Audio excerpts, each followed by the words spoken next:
All right. Welcome, one and all. We are live for High Top Sports. I'm Bob Booterbaugh. Alongside me is Dave Hartman.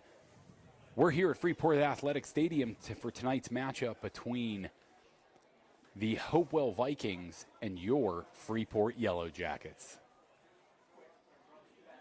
So the stream tonight, you may be seeing a Highlands at Freeport. It is Hopewell at Freeport on the stream tonight. So not to be confused with the heartbreaking defeat that the Yellowjackets took at the hands of the Highland Golden Rams last week in a 28-27 overtime loss. The Yellowjackets losing on the blocked extra point attempt in overtime, losing a heartbreaker to section rival Highlands. Tonight, though, we host the 5-2 Hopewell Vikings here at Freeport Athletic Stadium. Dave, what are you excited about from tonight's matchup? Didn't have a whole lot of time to prep for this here, but excited to be here at Freeport Athletic Stadium, I'm sure, right? Yeah. There we go. It's been a while since I've been here, too. Yeah, Dave and I have not broadcast a game together since last season, right? Yeah, it was at least last year, if not the year before. Yeah, it's been a couple seasons since the team's been together here. Yeah, it's been a while. From what I've seen so far, it should be a pretty good matchup. Fairly even teams-wise, so should have a good game tonight. Very close prediction in the local paper. Just a 1-point edge for the Yellowjackets on some local prognosticators' clippings, and we're hoping to see a really high-scoring affair. Always good to see a lot of points scored in a high school football game. We like touchdowns. Oh, absolutely. That adds a lot of excitement to it. Yeah. Everybody loves a high-scoring game, and a good, close high-scoring game makes it even more exciting for everyone to watch. Absolutely, and I know that we should see some electricity from a couple of underclassmen, from an underclassman quarterback at Hopewell and our senior quarterback, Drew Ross, for the Yellowjackets. And we're excited to see also, I know I'm excited to watch Amos Glenn. Write up on an article for him locally, one of the nation's leading punt returners in the nation. And he's got just kicking punt return prowess to spare. Coach Gaylott was quoted as saying he could very easily have had 14 or 15 touchdowns on returns this season. I've seen a few called back for penalties where he was in the end zone, a couple of other ones, where he was just a player or two or away from breaking one for a touchdown. Amos Glenn will be exciting. I would expect the Hopewell Vikings to kick the ball away from him a bit tonight, though. Yeah, you would think so. I mean, anymore with huddle and as much scouting as there is anymore. Back in the day, you didn't used to see that. You had a VCR tape of they would send you their crappiest game they didn't want you to watch. Now everybody is up on every stat of every player anymore. The advanced scouting is much, much beyond the days when we would have strapped on pads, and it's fortunate that gives a lot more information for coaches, but a lot more for coaches to prepare for. Oh, absolutely. So coming into the game, and the coaches put the work in. Even at this level in high school, you see a lot of game film being watched by these coaches. They do their research. They know Amos Glenn not only in Section 6, but also they know Amos Glenn across the WPIAL and in Western Pennsylvania, and now the nation's seeing him as one of the leading punt return averages in the nation. So yeah, you brought up a good point too about the coaches putting in so much work. Everyone thinks, okay, Friday night's game, they're done till Monday. No, Saturday morning they're in for films. After the team leaves, the coaches are working on, okay, what went wrong? What could we do here? Sunday they're back at it, ready for practice on Monday. It is, and it's year-round anymore too. It's Absolutely. Not just seasonal. Absolutely. And some other things that I think to watch for tonight in the game, Dave, would be, Drew Ross came up.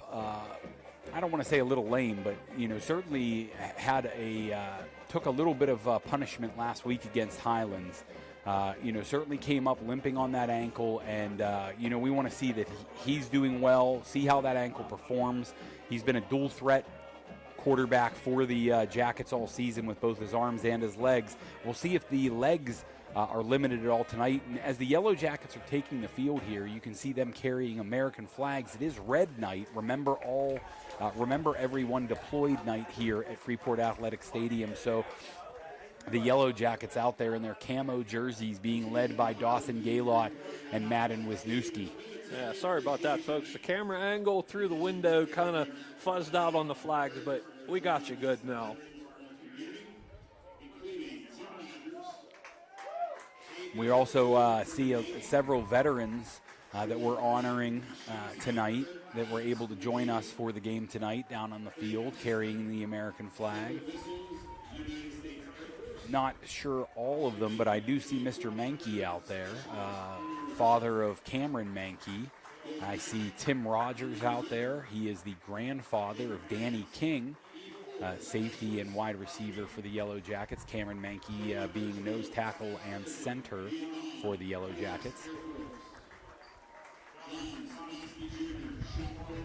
And despite me not knowing all the names of the gentlemen there, I want to thank them for their service to our country.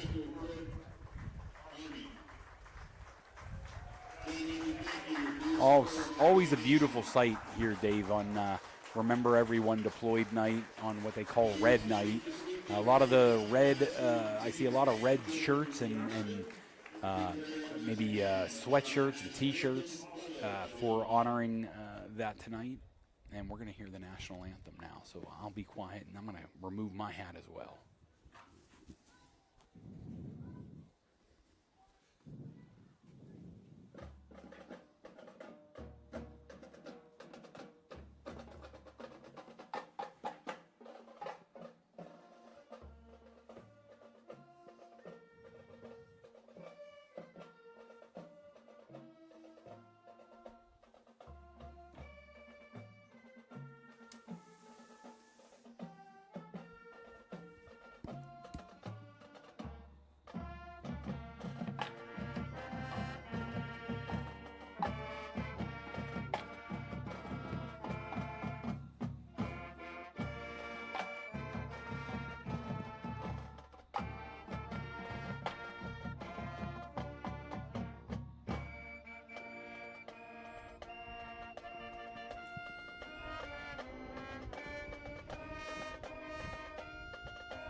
Try to put that headset out there for the folks to hear. Hopefully you got the Freeport band, not just the wind here at Freeport Athletic Stadium tonight.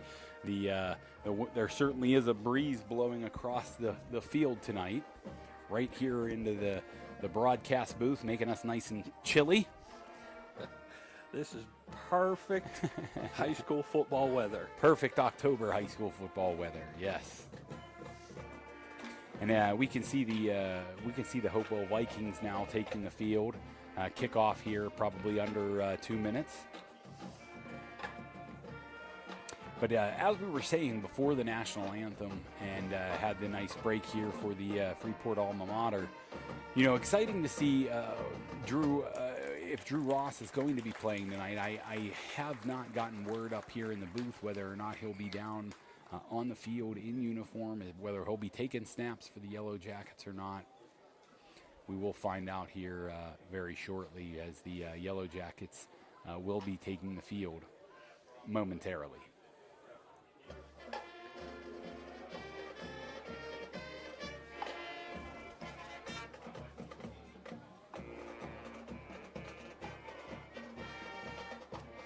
Banner tonight for the Yellowjackets to run through says "Land of the Free, Home of the Jackets."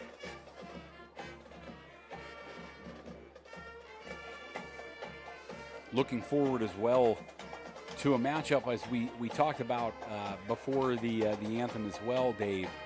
we talked about the potential for a shootout tonight. I know that the local paper predicted a close score in the 30s. I don't know as much about the Hopewell offense, but I did see sophomore quarterback out on the field for Hopewell, number 5, Mr.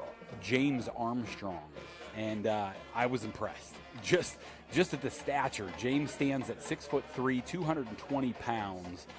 Looks every bit of a monster to tackle, whether he would be in the pocket or moving outside the pocket. So it'll be interesting to see how a vaunted Yellowjacket defensive line attacks that sizable quarterback tonight. Yeah, that's very large for a high school quarterback. That's college level quarterback. Yeah, especially 2A here. Yeah, you don't see that very often in high school anymore. That's a big boy. I actually found a website a couple years ago, Dave, and that gives you the average height at each level of football, like average height and weight for each position and each level of football. So the average height of like a college quarterback, if Division I college quarterback, would be 6'4" as a average height, and for an NFL quarterback, it is just over 6'4", like 6'4", like and 5/8 or something like that. But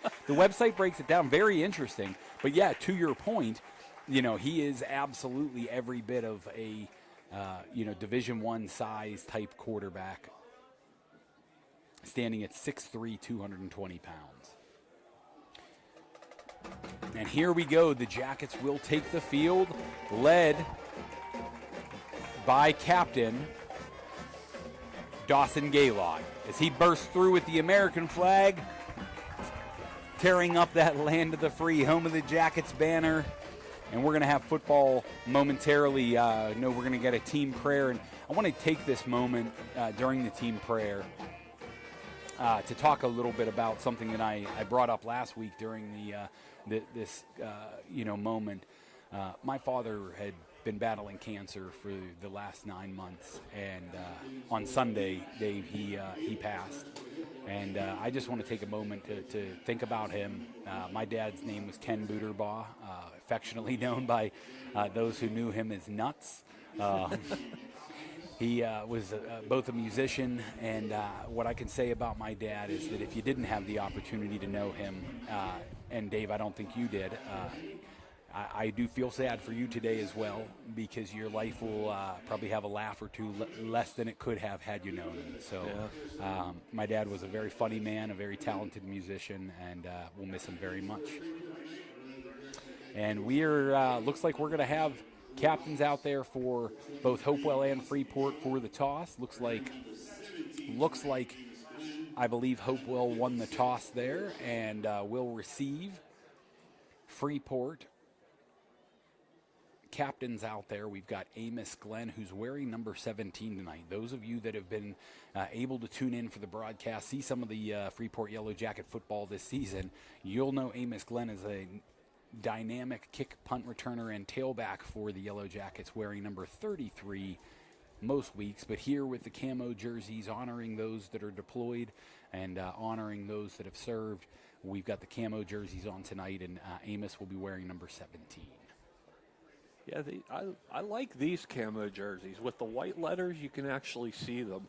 The ones that get the camo jerseys with the black numbers are near impossible the to dark see. navy letters or the black letters. I've even seen them I've seen the gray camos with gray letters where it's impossible for those of us in the broadcast booth. We'll make sure we do our best tonight to get you the right number called.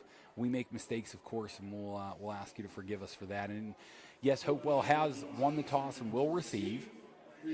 That's what I was so glad to see them walking out in the camo jerseys with those white numbers. I said, hey, I might actually be able to see them.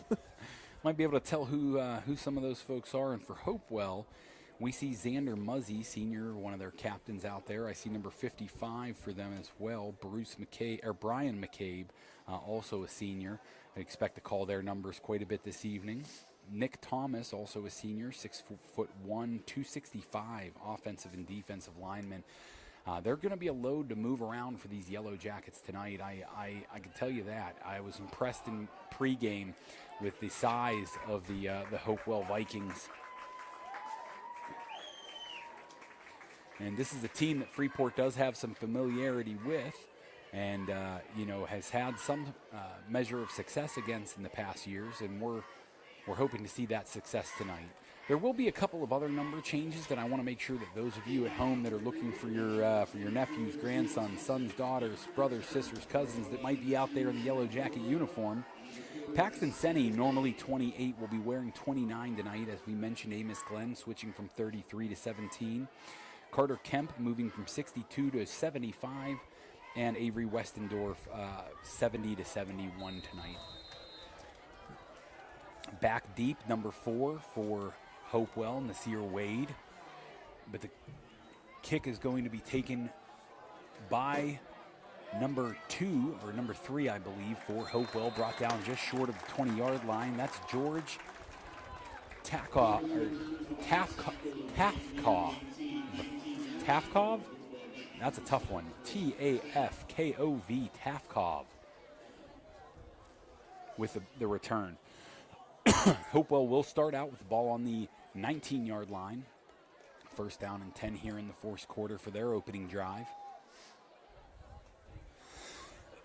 The Freeport Yellowjackets started the season off, Dave, with a 6-0 record.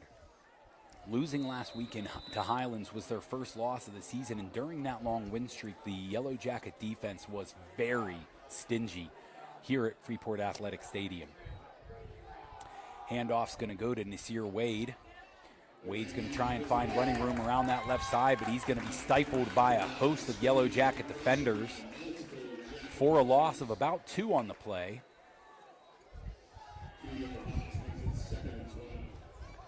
That vaunted Yellowjacket defensive line consisting of Wade Patoshnak, Cole Troutman, and Cameron Mankey, I expect to be very active this evening. You also see, I do see Luke Sellinger out there, I believe, at outside linebacker along with Bryson Pega. And they're going to test the Yellowjackets deep early. Madden Wisniewski appeared to give a step to the wide receiver on the play.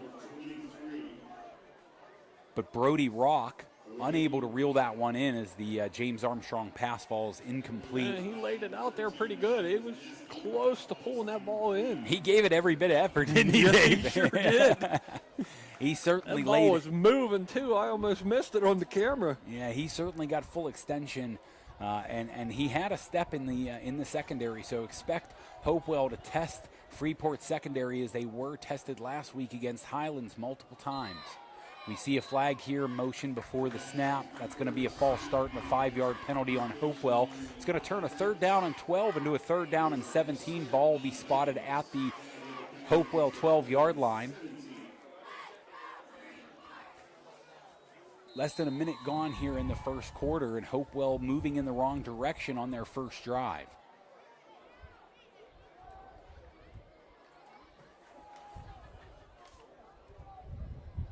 Armstrong comes out again in the shotgun formation. He's got a sidecar in Nasir Wade to his left. 2 wide receivers to each side of the formation, but there's going to be pressure, and he's going to be brought down by Dawson Gaylott just shy of the goal line. That ball's going to be spotted in the shadow of the goalposts.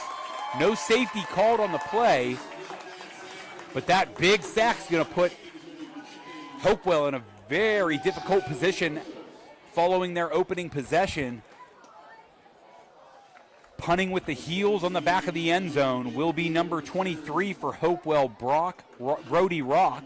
Yeah, he's not even going to have a normal amount of space to kick. No, cannot receive and take a step backwards prior to the kick. That'll be something that the officials will have to watch those heels of the punter. This is going to give Freeport. It's going to be difficult to do anything to angle the punts here from that end zone, and that ball's going to sail out of bounds right around the 20-yard line. Wow. Ball's going to be spotted. Freeport bounce. And the Yellowjackets will start their opening possession inside the Steffi's Country Catering red zone. Quick shout out as we have the opportunity. We have not had the opportunity to thank any of our wonderful sponsors yet, and as the Yellowjackets enter the Steffi's Country Catering red zone, I want to remind you to check out Terry Steffi on Facebook or give them a call. And don't forget to check out their Sunday specials. We'll get more about Steffi's Country Catering soon. But now the Freeport possession will start with Drew Ross in a shotgun pistol in Amos Glenn behind him, and he's going to turn the wrong direction and just get buried. Yeah, that play looked doomed from the very beginning. There were a lot of confusion in the backfield there. Absolutely. It was either a wrong direction turn, but Drew Ross, he certainly turned the ball, and no Amos Glenn to his left. He was on the opposite side. That play is a loss of 3 for the Yellow Jacket offense. 2nd down and 13 at the 23-yard line. Drew Ross in the shotgun. He's got a sidecar and Amos Glenn to his left. 2 wide receivers to each side of the formation. A bunch on the right, and that's the side they're going to run the ball. Amos Glenn's not going to find much running room, though. Not able to get back to the original line of scrimmage yet. It's going to be about a 3rd down and 11.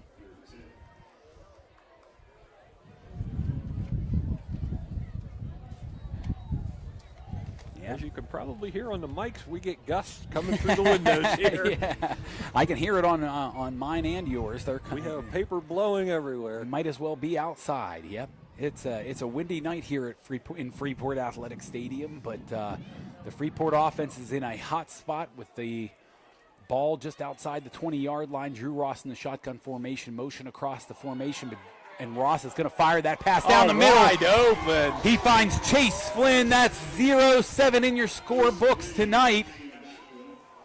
And there is a flag. We're going to have a hold against the Yellow Jackets. Oh, that's too bad. Take those 6 points open off the board. Hopewell secondary is looking like, hey, that's your guy. No, that's your guy. They were totally confused on that play. Well, Freeport gets a free runner in Hopewell secondary, but all for naught here as the Yellow Jackets find themselves in a 3rd and 22 position. Both offenses struggling to move the ball forward on their opening possessions.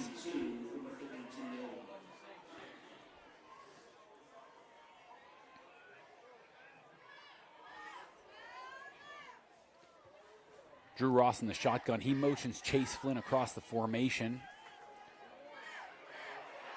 Drew Ross is going to escape some pressure, and he's going to escape the pocket. Another flag flies as he gets taken down out of bounds.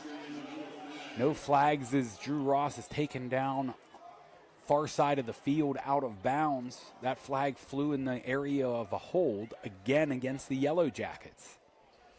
Let's just make sure that there's no defensive holding.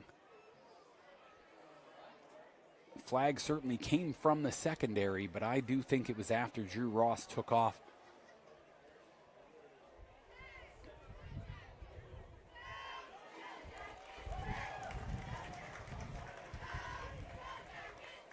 We're going to try and see if we can bring that camera angled in just a little bit more. Give me the tops of the helmets there, Dave, if you don't mind. That's perfect. Perfect. That far side of the field, I think might be a little bit of a difficult to watch there. And we're waiting on the penalty call here.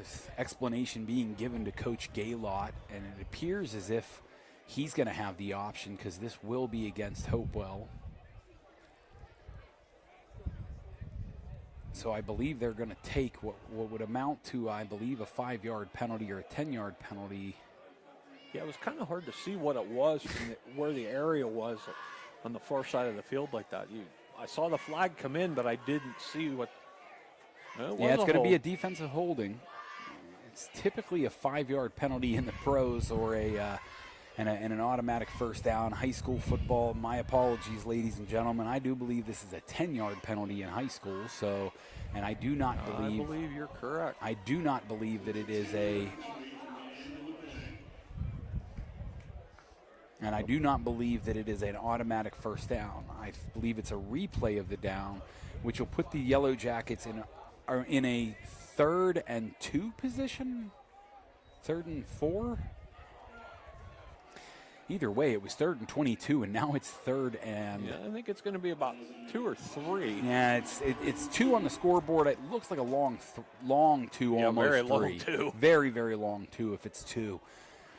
But that's going to put the Yellowjackets back in the Steffi Country Catering red zone at the 12-yard line here for a 3rd down and 2.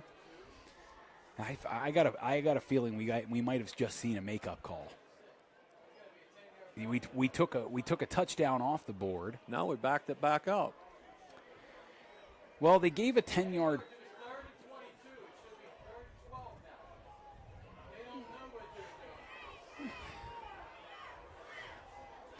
Yeah, so as you might be able to hear, the Hopewell coaches in the box next door said the officials having a little bit of trouble here. They're not sure what to assess on the penalty. It will now be a 3rd down and 12, so we're back outside the Steffi's Country Catering red zone, but I'm sure Terry Steffi doesn't mind the one more mention. And on this 3rd down and 12, Drew Ross is in a shotgun formation. He's got a sidecar to his right, and he's going to hand off to Amos Glenn, who's going to test the right side and find very little running room. But another flag comes flying in on the tackle far side. I have a feeling we're seeing a couple of makeup flags here, Dave. Yeah, I'm afraid so. You know, we had an egregious tackle out of bounds on the quarterback, Drew Ross, which I thought should have drawn a second flag on what would have been the flag on the previous play. Now we see a tackle very close to the boundary, and unless they call face mask here, horse collar. Yeah. Okay, so they got him up around the horse collar, Wow. or up around the collar. Nobody will know better than Amos Glenn whether or not that's the case, but that'll be a 15-yard penalty, and that'll give the Yellowjackets a 1st down, I believe a 1st and goal. Yeah, it should be. So the officials have played. They've marked off 10 yards now. We've got to fix this, guys. Come on. I thought a horse collar was a 15-yard penalty. It's a 15-yard penalty. They just called a personal foul. Personal foul is a 15-yard penalty. Now they have the Yellowjackets in a 3rd down and 1 situation instead of a 1st down, which it should have been. This is just very, very apparently confusing. They called something different because the coaches aren't going crazy over that play. Amos Glenn. Well, that would have been a 1st and goal. The signal from the head official was that it was a personal foul, horse collar tackle on a 3rd down and 12 play, which should have been a 15-yard penalty, put them in a 1st down and goal. But instead, we got Amos Glenn, who picks up the yard that was needed, puts them at the 10-yard line, and now the Yellowjackets can continue their opening drive. Yeah. How many plays do you think we've seen here, Dave? I mean, you think Oh, we've my. hit it? I mean, we're easily at a 10-play drive, but we've seen so many flags. And There's again, another one. Again, whistles before the snap, false start, sloppy football on both sides here early in the 1st quarter. Yeah, these are the kind of things that just drive coaches absolutely bananas, especially this deep in the season. Yeah, we've seen now multiple pre-snap penalties on both sides. We've seen personal foul penalties. Just again, sloppy football from both teams here in the 1st quarter. And I'm gonna cast that aspersion on the officiating here in the 1st quarter. Let's get it all cleaned up, guys, and let's have a great rest of this game. Drew Ross rolls to his left, and he fires for the back of the end zone. Owen Niestein unable to bring that ball in. What do you think of these double-digit, single-digit double numbers? So Owen Niestein, for those of you at home don't understand what just came out of my mouth there, Owen Niestein wears number 1. But tonight, his jersey says 0-1. So I personally don't like it. Yeah, I'm not a big fan. It really makes our job difficult. If it's going to be a single digit, Yeah. let it be a single digit. So Chase Flynn, you're not seeing his number 87. That's just 07 there, the tight end for the Yellowjackets. Drew Ross in the shotgun formation. He's got a pistol with Amos Glenn. He's going to pitch to Glenn, and Glenn's going to test the left side of the Hopewell defense, and he's going to find that a little bit more successful than the right side. So he picks up a nice chunk of yardage there on 2nd down and 15. Looks like he's going to end up just outside the 5.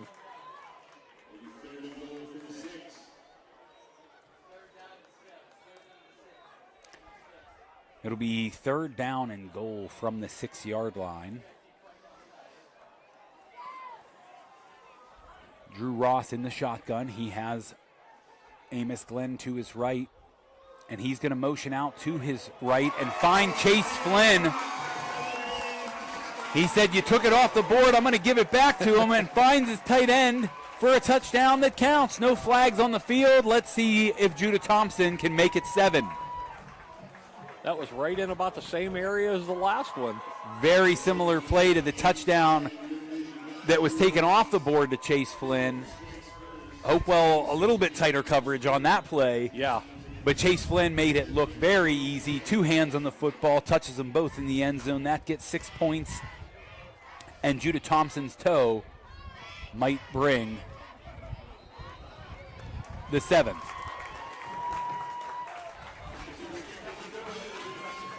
Very consistent, Judah Thompson on the season. I believe he might be looking to start a new streak following the Highlands game.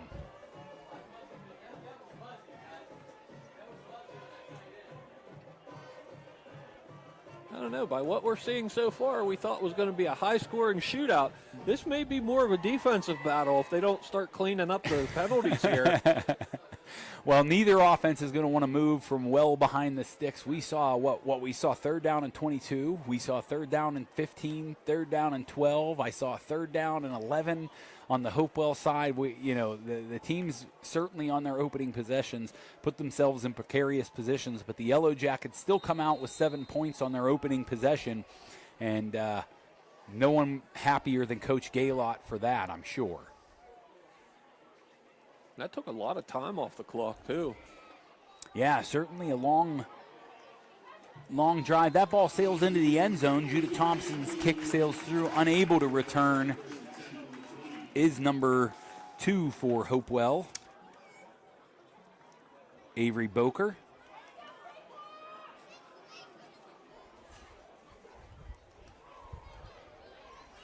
And we're going to see James Armstrong in his second opportunity to lead this Hopewell offense against this Yellowjacket defense. Yellowjackets were able to pin their ears back a little bit on that first possession, getting some pressure on Armstrong. Armstrong will stand in the shotgun. He's got the running back to his left, 4 wide receivers in the formation, and he's going to take off, tucks the ball, and picks up some nice yardage, runs about. He's going to be very close to a first down, almost. I think I just saw a signal. They may be moving the sticks. They are picking them up, and they're going to move them. That is a 10-yard gain on first down for James Armstrong. He extended on the far side of the field, stretched the arm out to the marker, and got the first down for Hopewell, their first of the game. Ball's going to be spotted at the 30-yard line. Clock continues to wind. We're about 6.5 minutes to go here in the first quarter. 3 wide receivers to the right side of the formation for Armstrong in the shotgun. He takes the snap and hands off to Nasir Wade. Wow. Wade finds a lot of running room, and he's up over the 40, 35, 30, 25, 20, 15, 10, 5, brought down inside the 5-yard line. An electric run for Nasir Wade. Wade showing off. He hit that hole and was gone. Showing off both speed and agility. I saw some nice spin moves down along the far sideline as he got in closer to the goal line. But breaking over midfield, just pure speed from Nasir Wade. He put those Yellowjackets defenders in the secondary on their heels very quickly as he approached them. James Armstrong's going to keep this one. He's trying to find running room up the middle, and there is not much there for him. Still, the Yellowjacket defense unable to take Armstrong off his feet. The 6'3" quarterback, a load for any defender to bring down. It's going to take multiple gang tackling is going to be the name of the game against Armstrong. Yeah, and we're 50, 60 yards away, and he looks every bit of that size, too. Oh, for sure. If not bigger. I don't know that there's an offensive lineman that's as tall as him on the team. He certainly towers over most of the kids on the field at 6'3". And he's going to take this one up the middle for a Hopewell touchdown. That's 6 points on the board, courtesy of James Armstrong. But the most of the dirty work there done by Nasir Wade and his, I don't know, I can't say exactly what, 67 yard touch or 67, 66 yard run. Yeah, That ball was snapped at the 30-yard line. I believe he brought it down to the 4. That's going to be about a 66-yard run for Nasir Wade on that drive. And it only took him, 4 plays, 4-play drive? Yeah, and he probably ran 75, 80 yards in that too, because there was a lot of moves and back and forth across the field. Impressive run by Nasir Wade ties this football game up following the extra point for Hopewell.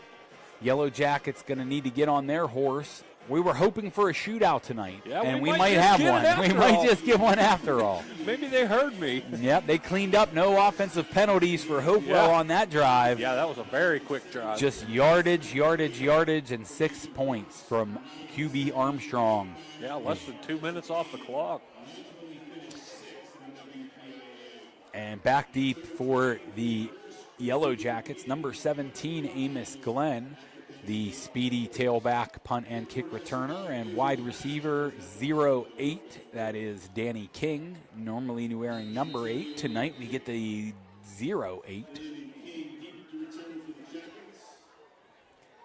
Part of that single-digit Z squad, zeros before their single digits. And this ball's going to be taken at the goal line by Amos Glenn, and he's going to find running room up over the 20, up over the 25. He's up over the 40, 45, 50, 40, and he's going to be tripped up as he's trying to follow some blocks. About a 70. He took that right at the goal line. These balls going to be spotted at the 25-yard line. A 75-yard kickoff return for Amos Glenn. We said don't kick to him. Yeah, they set up the wall perfect for him, and he took it. Great running there. I will say, and Amos Glenn will be the first to tell you, his special teams blocking has been outstanding this season in front of him. The special teams unit for the Yellowjackets, as you said, set up the wall perfectly and have done so many times for Amos, but he makes it so easy. He breaks tackles on those kickoff returns. Handoff goes to Glenn here, and he's going to test the middle of that Hopewell defense, but he's going to find captain number 53 for Hopewell, Nick Thomas. Senior stands at 6'1", 265. He is quite the load there on the defensive line for Hopewell, bringing down the Yellowjacket tailback.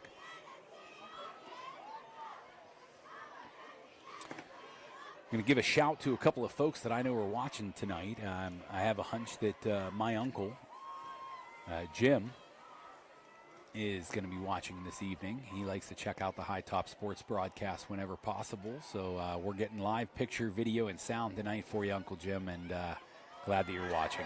That ball is tipped, intended for Owen Niestein from Drew Ross. The quick slant falls incomplete.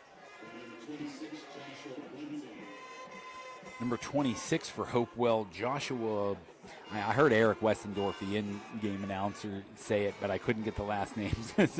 But it was Joshua Brunton for Hopewell on the deflection.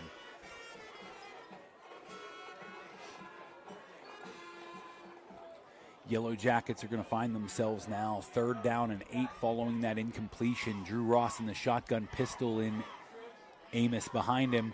They motion Niestein across, but handoff inside to Amos Glenn, and he finds.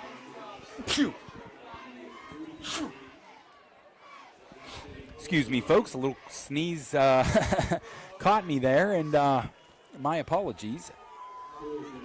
But Amos Glenn unable to find enough running room for the to pick up the first down. That's going to bring up a 4th down and 8 with the ball at 23. It's decision time for the Yellowjackets, and it looks like they will keep the offense on the field, Dave. Yeah, that was a great job by the Hopewell guys up front. They shut down that hole really quickly for Freeport. So the offense will stay on the field. Drew Ross in the shotgun, sidecar to his left, and Amos Glenn. We've got a tight formation with the wide receivers, and Drew Ross, the pressure gets to him. Nick Thomas, number 53, captain for Hopewell, able to bring him down. Nice coverage in the secondary for Hopewell. Drew Ross had to pat that football. He just did not have anybody, nobody breaking open early enough in their route for Drew Ross to be able to let that one fly, and it's going to result in what I would call, I don't want to call it a coverage sack because that takes away from Nick Thomas's speed and getting into that backfield. I mean, it was a single pat of the football, and he's sacked. So yeah, that was kind of tough. I'm like you really can't call that a coverage sack because his pocket collapsed on him in a heartbeat. James Armstrong here has motion, and we've got a flag before the start or before the snap. Another false start. Hopewell was able to clean up the penalties in their second offensive possession, but here in their third, they get a penalty before the first snap of the drive. It'll make Hopewell begin in a 1st down and 15 with the ball at the 27-yard line. Well, one thing, the officiating is definitely earning their paychecks tonight. Oh, for sure. We've seen a lot of laundry on the field. They're throwing those flags like crazy. Somebody's going to have to take all that yellow to a fluff and fold after this game. Pressure on Armstrong, but he's able to find the open Nasir Wade, who once again finds running room, and he puts the football on the ground, and that's Yellowjackets fall on top of it. That's Madden Wisniewski coming up from his safety or corner position, rather, to get that ball off the carpet. Nasir Wade looking like he was going to burn the Yellowjackets for another big play, but puts the ball on the ground, and the Yellowjackets are able to take over at the 41-yard line. Great job swimming to the ball by Freeport there. Yeah, I didn't see who got the punch out, but whoever did, you certainly saw the arm fly as they went to tackle Nasir Wade. It was very quick. Very good punch and strip by whoever the tackler was there. 3 wide receivers to the left side of the formation. Drew Ross in the shotgun with a running back to his side. He hands to him, and he's going to test the inside, but he has found no running room between the tackles tonight against Hopewell. No, Hopewell's been doing a great job up front, like you said, between the tackles. They've been closing the gaps up very quickly. Well, you've seen now Justin Justin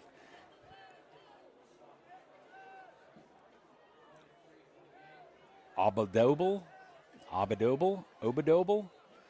Justin Obadobel coming up from his inside linebacker position, number 43, has been on a few run blitzes here and is really just...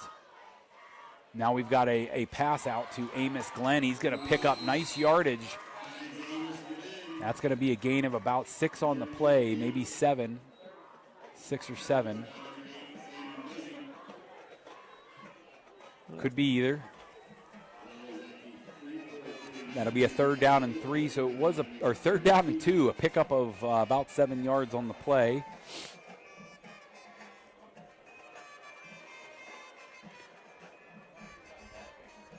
We really want to just see some consistent offense here from the Yellowjackets. You know, it was a bumpy start, but they were able to put points on the board in their first drive. Let's see how they can take advantage of this turnover, and Amos Glenn's going to test again the right side of that Hopewell defense, and this time he picks up a 1st down. So that play right there, Dave, is what Freeport may be taking a page a little bit out of what we saw last week from Highlands, because that jet motion and the slashing style kind of stretch run, stretch that play out, find the crease, and then hit it, was what Tevin Owen Kratzenberg did to the tune of about 240 yards last week against Freeport. And we saw a very similar play there for Amos Glenn. This handoff's going to go inside to Dawson Gaylott. Gaylott able to pick up about a yard on the play. So the big running back comes in, and he is also finding it tough sledding in between the tackles against this Hopewell front 7. Yeah, Freeport seems to be having a lot more success running outside the tackles, for sure. They just can't seem to get anything up the middle. Yeah, I've been very impressed with the play of that Hopewell defensive front, in particular Richie Johns, number 21, at the defensive tackle spot, along with the number 55, a captain as well and senior, who, as we mention his name, number 55, comes up and gets the sack. Brian McCabe. Yeah, the big boys up front have definitely been doing their job tonight for Hopewell. They've been looking very well. Yeah. I mean, those two defensive tackles for Hopewell, as I mentioned, Richie Johns and Brian McCabe, have really made it tough sledding on the inside, and not only tough sledding in the run game, but they've been able to apply pressure, from that defensive front. Hopewell not having to bring, blitzers in order to get pressure on Drew Ross when he does drop back to pass is certainly an advantage for Hopewell, and the momentum seems to be swinging in their favor as we roll to a close of the first quarter. Let's get an opportunity to thank some more of our sponsors. I know we've been a little bit slow on that tonight, so I want to take an opportunity to go ahead and thank our broadcast partner for tonight, River Forest Country Club. Book your tee times today at riverforestgolf.com. If you're looking for great golf, great food, great drinks, just a beautiful atmosphere down by the Allegheny River, make sure you stop down to River Forest Country Club. Book your tee times today at riverforestgolf.com. We also want to thank our another one of our wonderful sponsors. If I could simply get River Forest off the board there, we want to thank Allegheny Indoor Athletic. If you want to be the best, train like it at Armstrong Indoor Athletics. We're gonna give you a couple more reads for that one, Armstrong. Armstrong Indoor Athletics, AIA.team.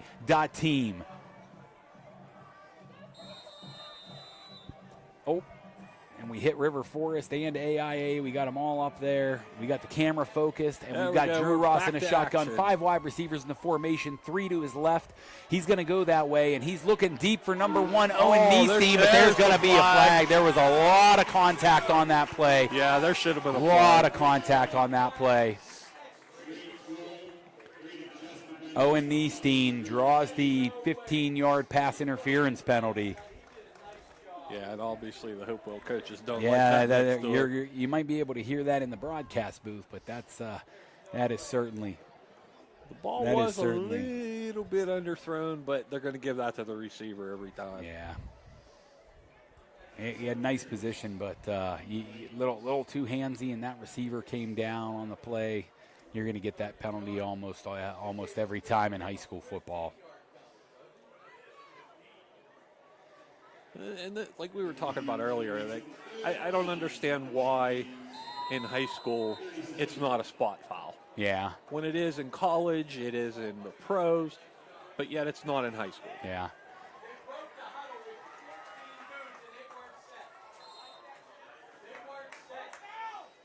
And that's a first down for the Yellowjackets there. They go into almost tush-push formation. Yeah. they really do. They go into, quick snap. Drew Ross, quarterback, not even on the field. I believe that was Dawson Gaylott that picked up the first down there. And we see a flag. Flag's going to come out. And it looks like I can't. I don't know what the big discussion is. Are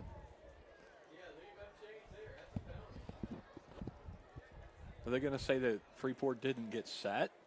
Oh, he's waving it off. They're picking up the flag. No penalty on the play. First down, Freeport.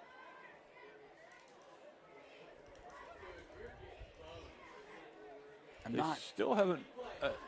I'm really confused. They still haven't moved the chains yet. Yeah, it's a first down. So they're going to pick up the first down and.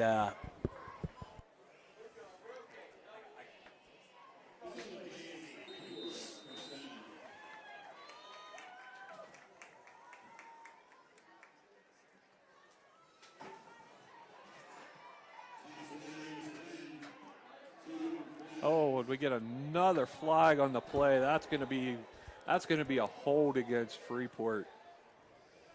Apologies, folks. Had to make sure we get the broadcast booth door here closed. The Hopewell coaches are getting a little bit excited. This is certainly an exciting football game, and we want to make sure that you guys can hear everything that the broadcast is saying, and not everything everyone else is saying. Yeah, not everything out of a coach's booth is G-rated. Yeah, we want to make sure that yeah.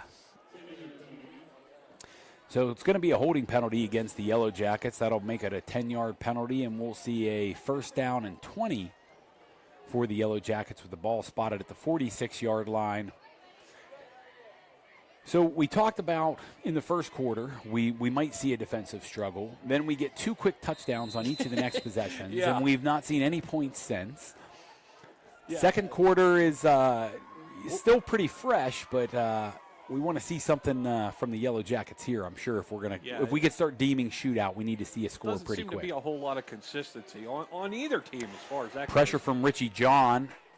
He's going to dump it off, and Hopewell diagnoses the screen very quickly. Yeah, he's going to lose 3 or 4 on that play. Inside linebacker number 43, J.O. for Hopewell in there very quickly. Good diagnosis by Hopewell Vikings defense there. Both J.O. and it looked like to me Xander Muzzy out there to bring down Amos Glenn on the play. So that's going to be a loss of 3. Now second down and 23 for the Yellowjackets. Ball's going to be spotted at the 49-yard line with Drew Ross in a shotgun. 4 wide receivers out in the formation. He's going to pass near side to Owen Nee's team, but that ball is going to be well short, falls incomplete. Almost looked like that ball might have slipped out of his hand. He certainly didn't get what he wanted on it. I wonder if you can see Drew Ross out there on his right ankle. He has maybe a brace that he's wearing on that right ankle that he hurt last week against Highlands. And, when that is your plant foot, it's going to be hard to drive off of that foot. And that could be affecting some of his passes tonight. Oh, that's going to be a flag for sure. Oh. With a horse collar tackle by the Hopewell defense, that's going to be a 15-yard penalty. I was just hoping he didn't have him by the face mask, the way his head snapped around. Yeah, it's going to be a clear horse collar tackle. But that 15-yard penalty when you're down in a 3rd and 23, as egregious as it may seem, it does not give them an automatic first down, does it? I don't believe it does. I don't know. Yeah, that's just a 15-yard personal foul. Apparently not. Yeah, it'll be a 3rd down and 15 here for the Yellowjackets. They're going to need another horse collar tackle in order to get a first down unless the offense can get something together, but they've been moving backwards on this possession. Drew Ross in the shotgun, Amos Glenn to his right. He rolls to the wide side of the field, and that pass falls just shy or just short. Incomplete, intended for Madden Wisniewski. He had to go down to the shoelaces to try and pick that one up, and I'm going to say that I do think that the brace on the right ankle of Drew Ross is affecting his ability to be able to drive the football like he normally does, because he just does not look like he's throwing confidently towards the sideline, and something that Drew Ross makes normally with ease. That'll bring out the punting unit for the Yellowjackets, and Judah Thompson back deep for Hopewell is number 19, number 14. Yeah, we're going to have to figure that one out because that number is difficult to see for these old eyes, folks. I'm so sorry. Well, whoever that was had a nice, decent return for the Hopewell. Sorry about that, folks, but it's hard to see on that other side of the field. Yeah, with those lights and those white uniforms, as dark as those numbers are, I just couldn't. He never turned well enough for me to see what the second number was. I knew the first one was a 1. Their numbers seem a little I think it was 14. Than normal, they do. I think it was our near side wide receiver here, number 14 for Hopewell, who was on that return. Let's let Logan Drusilla give him some shouts. And James Armstrong gets some pressure from Chase Flynn. Coming up from his linebacker position, Bryson Pega also there, Wade Patoshnak in. And James Armstrong turned the wrong direction, man. He gave a Tim Tebow spin and lost a lot of yardage. And I will apologize, folks, that was just off your screen. That one's all on me. Well, they got the radio call. They heard it. They knew what was happening. That's good because the cameraman kind of slacked on that one a little bit. It happens. 3 wide receivers to the right side of the formation, but James Armstrong's being pressured in the end zone, but that ball's going to be completed out to number 14, and he's going to pick up some yardage along the sideline. He breaks out over the 30. Armstrong was in the grasp in the end zone and is able to complete the pass. Wow, I would have thought they would have whistled that one dead. Yeah, Logan Tresilla takes that ball for the Hopewell first down and up to the 33-yard line.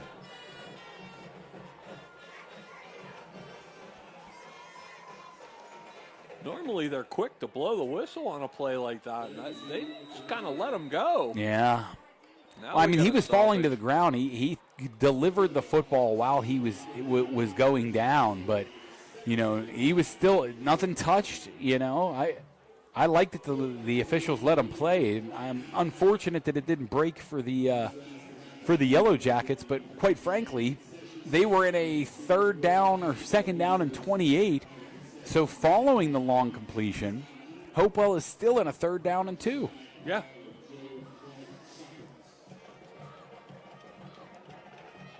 We've got a timeout here, and I want to take a moment to thank another one of our great sponsors here at High Top Sports, Stakeout Cheesesteaks Pop-Up. Be on the lookout by following them on Facebook. Just search cheesesteak or Stakeout Cheesesteaks to see where they'll be next. That's Cheesesteak Pop-Up by Stakeout. Following the timeout here, we've got 8:15 to play in the second quarter. Game tied at 7. Third down and 2 for Hopewell. Armstrong in the shotgun, and he's going to keep it himself, looking for running room on the inside. Chase Flynn grabbing at the football, but unable to stop the quarterback prior to picking up first down yardage. Armstrong up over the 40 for Hopewell to the 41. And once again, his size was a big advantage there. He dragging carried tacklers. Defenders for 4 yards. Dragging tacklers. Yellowjacket defense is hunting for another turnover.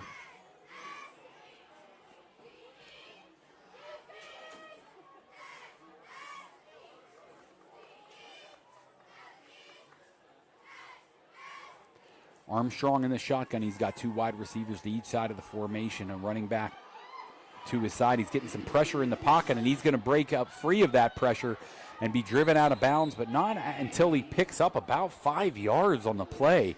I mean, the Yellowjackets are able to get pressure. They're just not able to bring down the big quarterback.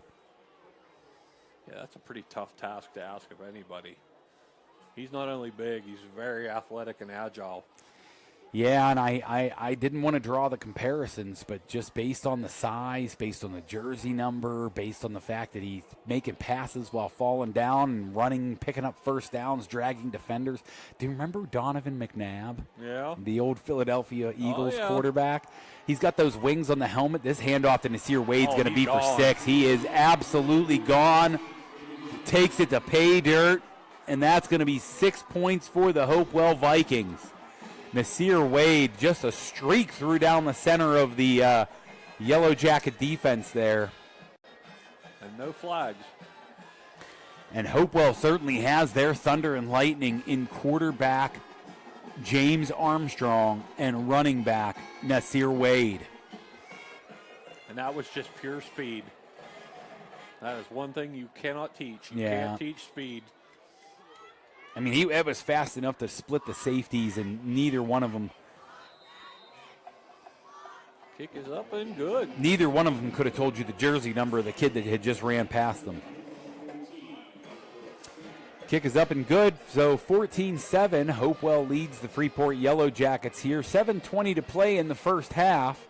Yellowjacket defense stunned by some big plays The big plays have been what has bitten the Yellow Jacket defense each of these last 2 weeks.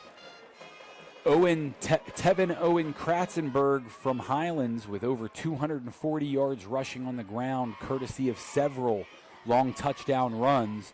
Now we've seen Nasir Wade with a 66-yard run, another one that ball was snapped right around the 41-yard line there. I believe that might be.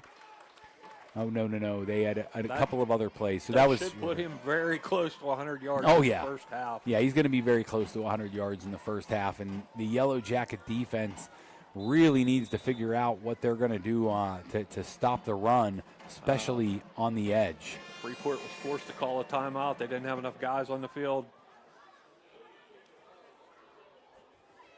Well, if the Yellow Jackets have to burn a timeout there, although it doesn't look like we're going to actually take the break, let's get an opportunity to thank some of our other sponsors tonight. You know what? They didn't give them the timeout. Our scoreboard sponsor is going to be Steffi's Country Catering tonight. As we know, our broadcast partner is River Forest Country Club, and Hopewell gets the kickoff here following the touchdown. That one looks like it's going to force Amos Glenn back into the end zone. That'll put the Yellow Jackets at the 20-yard line. Coming up here is halftime. We've got our Douglas Insurance Services sponsor. Our Red Zone sponsor, as mentioned earlier, was Steffi's Country Catering.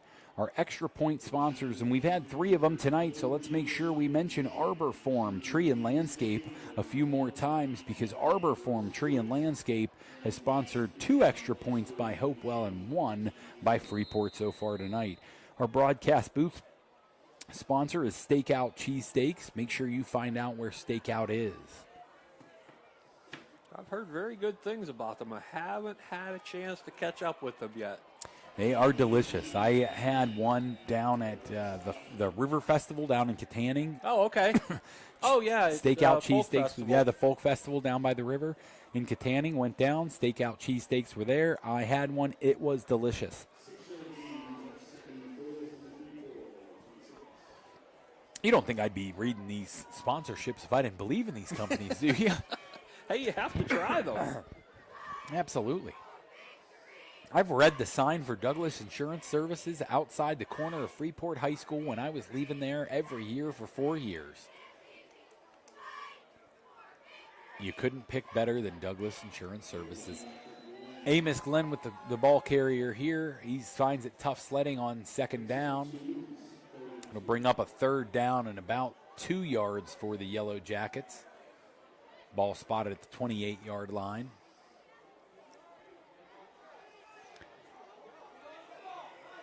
Yellow Jackets get on the ball quickly, and they're able to draw the Hopewell defense off sides. That's going to be a 5-yard penalty in favor of the Yellow Jackets, and that 5-yard penalty will move the sticks, Dave. You always love when you get them with the hard count, right? Got to love that hard count first downs. Oh, absolutely. It definitely worked for them.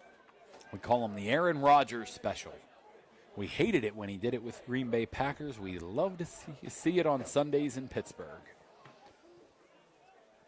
Drew Ross in the shotgun formation. He hands off to Amos Glenn. He's going to test that inside and find a little bit of running room this time. Picks up very close to first down yardage. About 9 on the first down. That'll bring up a second down and 1, maybe 1 short. That's about the first good run we've actually seen him be able to get coming off tackle against Hopewell tonight. Yeah, it's been tough sledding for the Yellow Jackets on the ground tonight. Amos Glenn with his biggest contribution on the evening being in the return game. Got to see them get a few things moving on the ground as he's in the pistol behind Drew Ross, and he takes that handoff and he's going to be stifled significantly, loses yardage on the play, a loss of about 2. It's now going to make it third down and 2. So they only lost about a yard on the play. Drew Ross in the shotgun Yellowjackets moving in the hurry up now. Handoff goes to Amos Glenn, and he's going to find a little bit of running room, but does not find enough to pick up first down yardage. That's going to be 4th down for the Yellowjackets. Oh, they gave it to him. They are signaling a first down here. Wow. From up here, that looked like a very good spot if you're a Freeport fan. Yes, it did.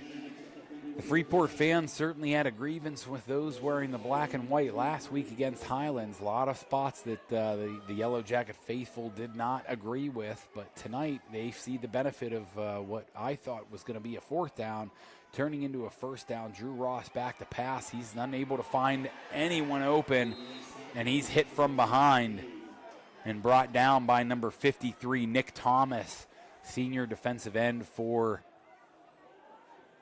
Hopewell.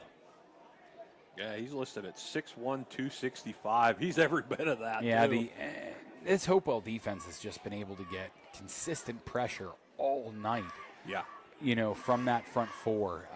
And I earlier I was giving credit to the front seven, but between number 50, 21, 55, and 53 on that front for Hopewell, there is just no running room for Freeport, and Drew Ross again sees pressure, and now the one we didn't get a call, did not yet get to call his number along that defensive line, Arius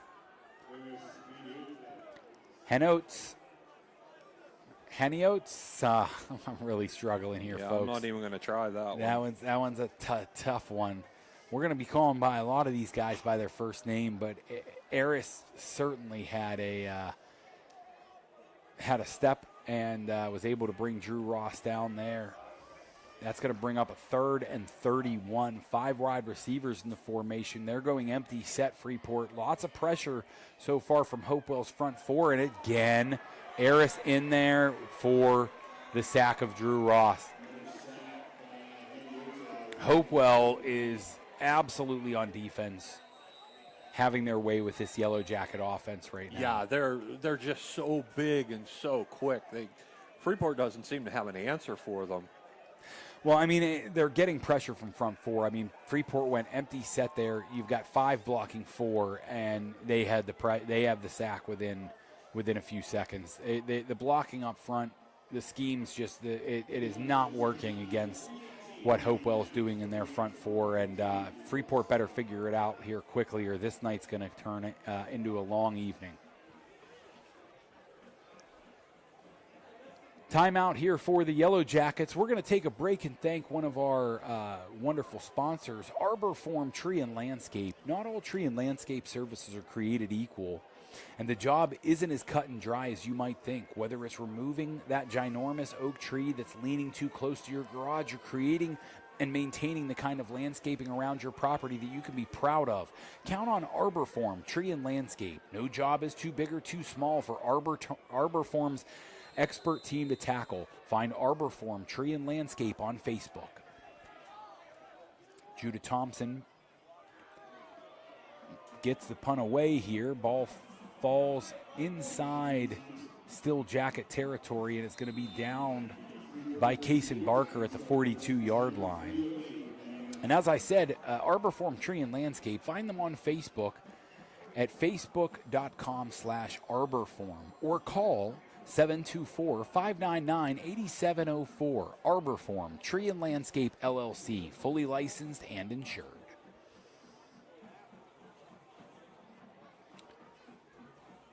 Hopewell's going to take over inside Jacket territory at the 42-yard line. James Armstrong and Nasir Wade have given these Jackets defense fits all night, and they're going to go in a 4 wide receiver set, 2 to each side, with Nasir Wade next to Armstrong, who drops back and is going to get some pressure, and he's going to fire that ball out of bounds along the sideline. Just gets rid of the football. Smart play by the Hopewell quarterback, Armstrong. Lives to fight another day. 2nd down and 10.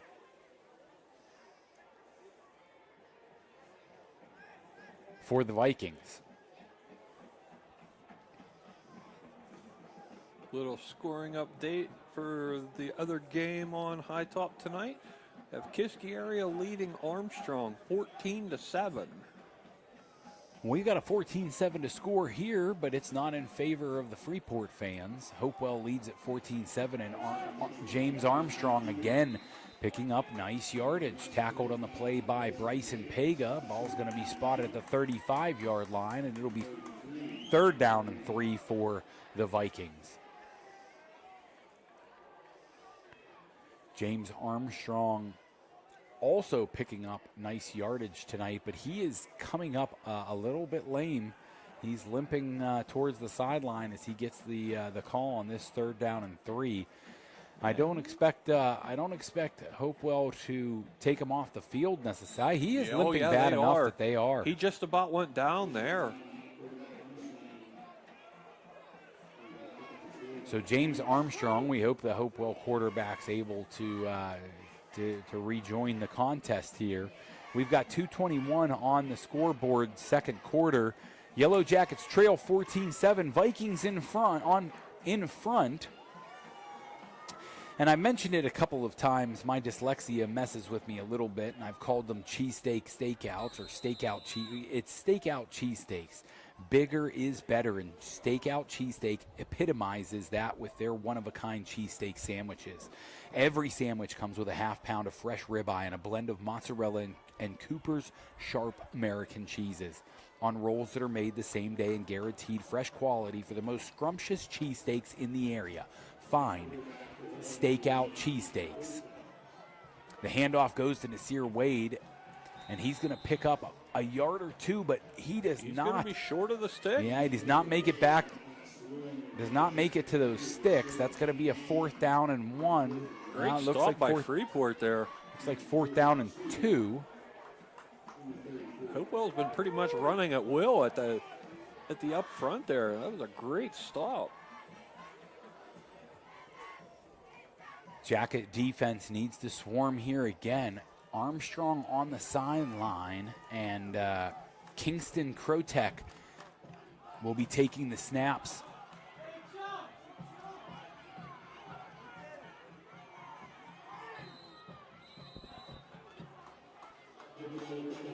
Now timeout, Hopewell. Yeah, we heard Hopewell try to get Freeport with the hard count, but they're not able to get the Yellowjackets to encroach. It was close. There was definite movement on the line there. Well, yeah, and something that you don't see often called anymore, especially at the pro levels, though. You know, I remember in high school football, you know, if there's a hard count, you jump into the neutral zone. If the offense does not move, nobody false starts on the offense, you have time to get back if the ball's not snapped.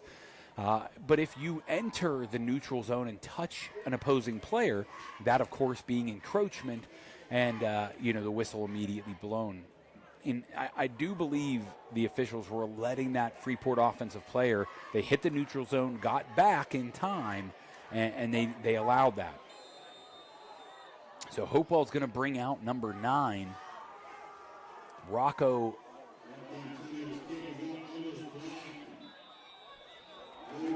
No good for Mark Antonio. For Rocco, Mark Antonio falls I almost said incomplete. Falls no good. It does the field goal attempt. Hopewell does still lead the Yellowjackets 14-7, 1:02 remaining in the first half. And the Yellowjackets will take over with the ball at the 20-yard line. So Jackson and I, when we broadcast together, Dave, we like to give a first half player of the game so far, kind of who's the leader in the gate going into halftime for who the player of the game might be. Wow, put Dave on the spot here. So Dave, start thinking about it, because you've got 1 minute and 2 seconds to give us the leader at the clubhouse, or leader at the turn, so to speak, for who's leading potentially. I know 2 candidates that are both not going to please the Yellowjacket fans. Yeah, I'm in the same boat as you. But when you're trailing, it's hard to make a call for player of the game when you're trailing. I will say Amos Glenn's 75-yard kickoff return, put him in a very good position, because I love to see those kick and punt returns. You make a big special teams play on top of your regular very good play. You've got a leader at the clubhouse opportunity, and Amos Glenn has had many of those. But mine is going to probably fall on that Hopewell offense. Yeah. So we've got 47 seconds. Timeout here. Let's take an opportunity to thank another one of our great sponsors, River Forest Country Club.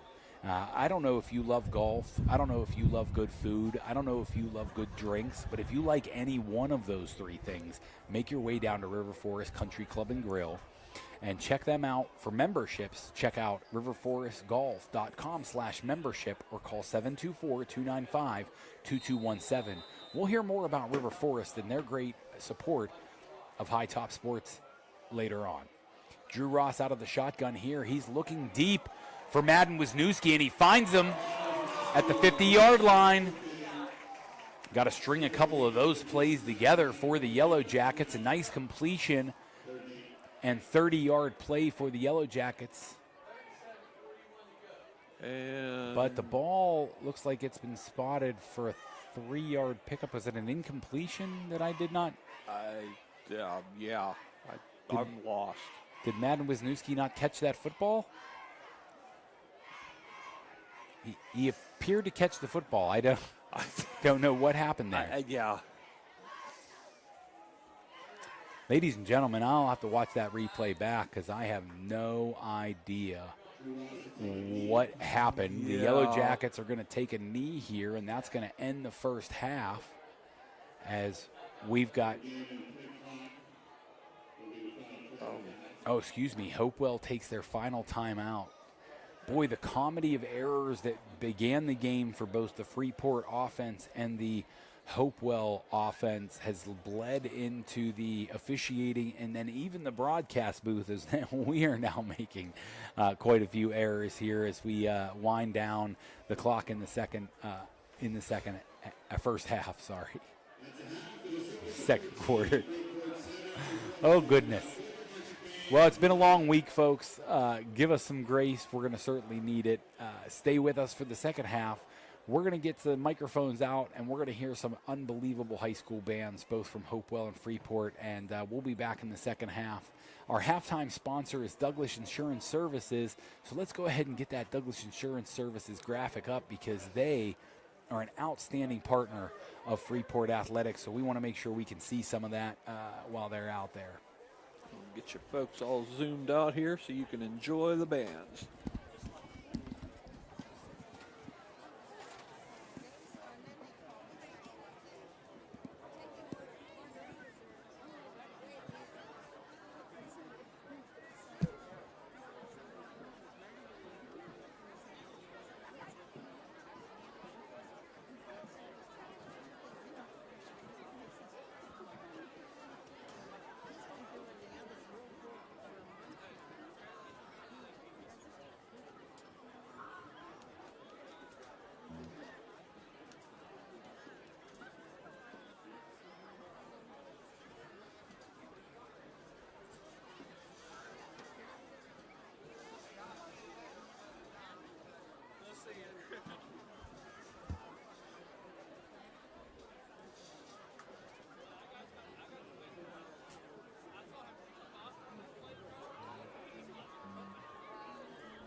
Ladies and gentlemen, please welcome the field the Hopewell Viking Pride Marching Band.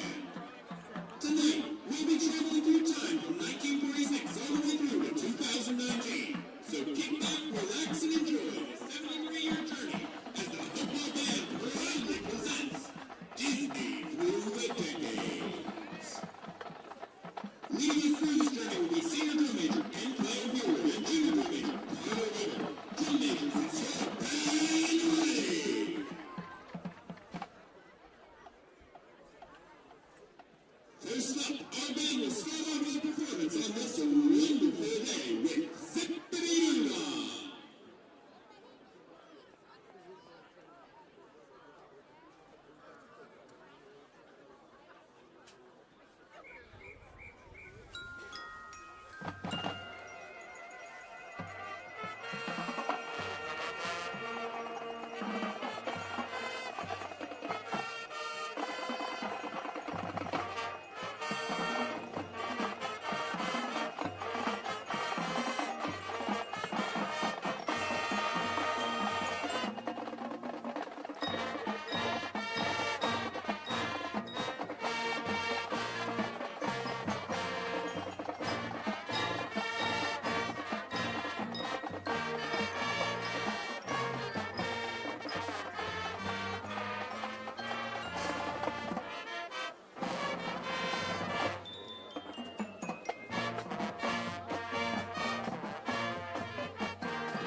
Thank you all very much for your kind attention this evening. Our band couldn't have done this without the expert leadership of our band director, Samantha Lash. Assisting her are assistant directors Mr. Ian Fuchsia and Mr. John Zito. Our Vikings coach is Wayne Wilson, assisted by Eric Andrews. Our instrumental instructors are Richie Schwartz, Alex Flynn, and Mike Sauerland. I'm the voice of Viking Band, Kelsey Steele, thanking you for your kind attention this evening, and we all look forward to your continued support. Time to get out your tickets as we announce the winner of our 50-50 raffle.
Ladies and gentlemen, we are back.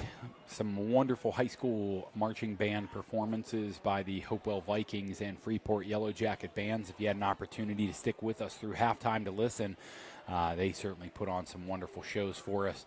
But during halftime, we wanted to thank our wonderful sponsors. Our halftime sponsor first is Douglas Insurance Services, and we certainly want to make sure we know that everybody can check out Douglas Insurance Services. They're located in Sarver, Pennsylvania. Douglas Insurance Services is an independent insurance agency, which means they have made available some of the best companies for your online quick quotes. Douglas Insurance Services offers personal insurance coverages to their clients in Pennsylvania, including individual annuities, boat and watercraft, auto insurance, condo insurance, and flood insurance. Call them today at 800-722-9990. That's Douglas Insurance Services, located in Sarver, Pennsylvania, next to Freeport High School.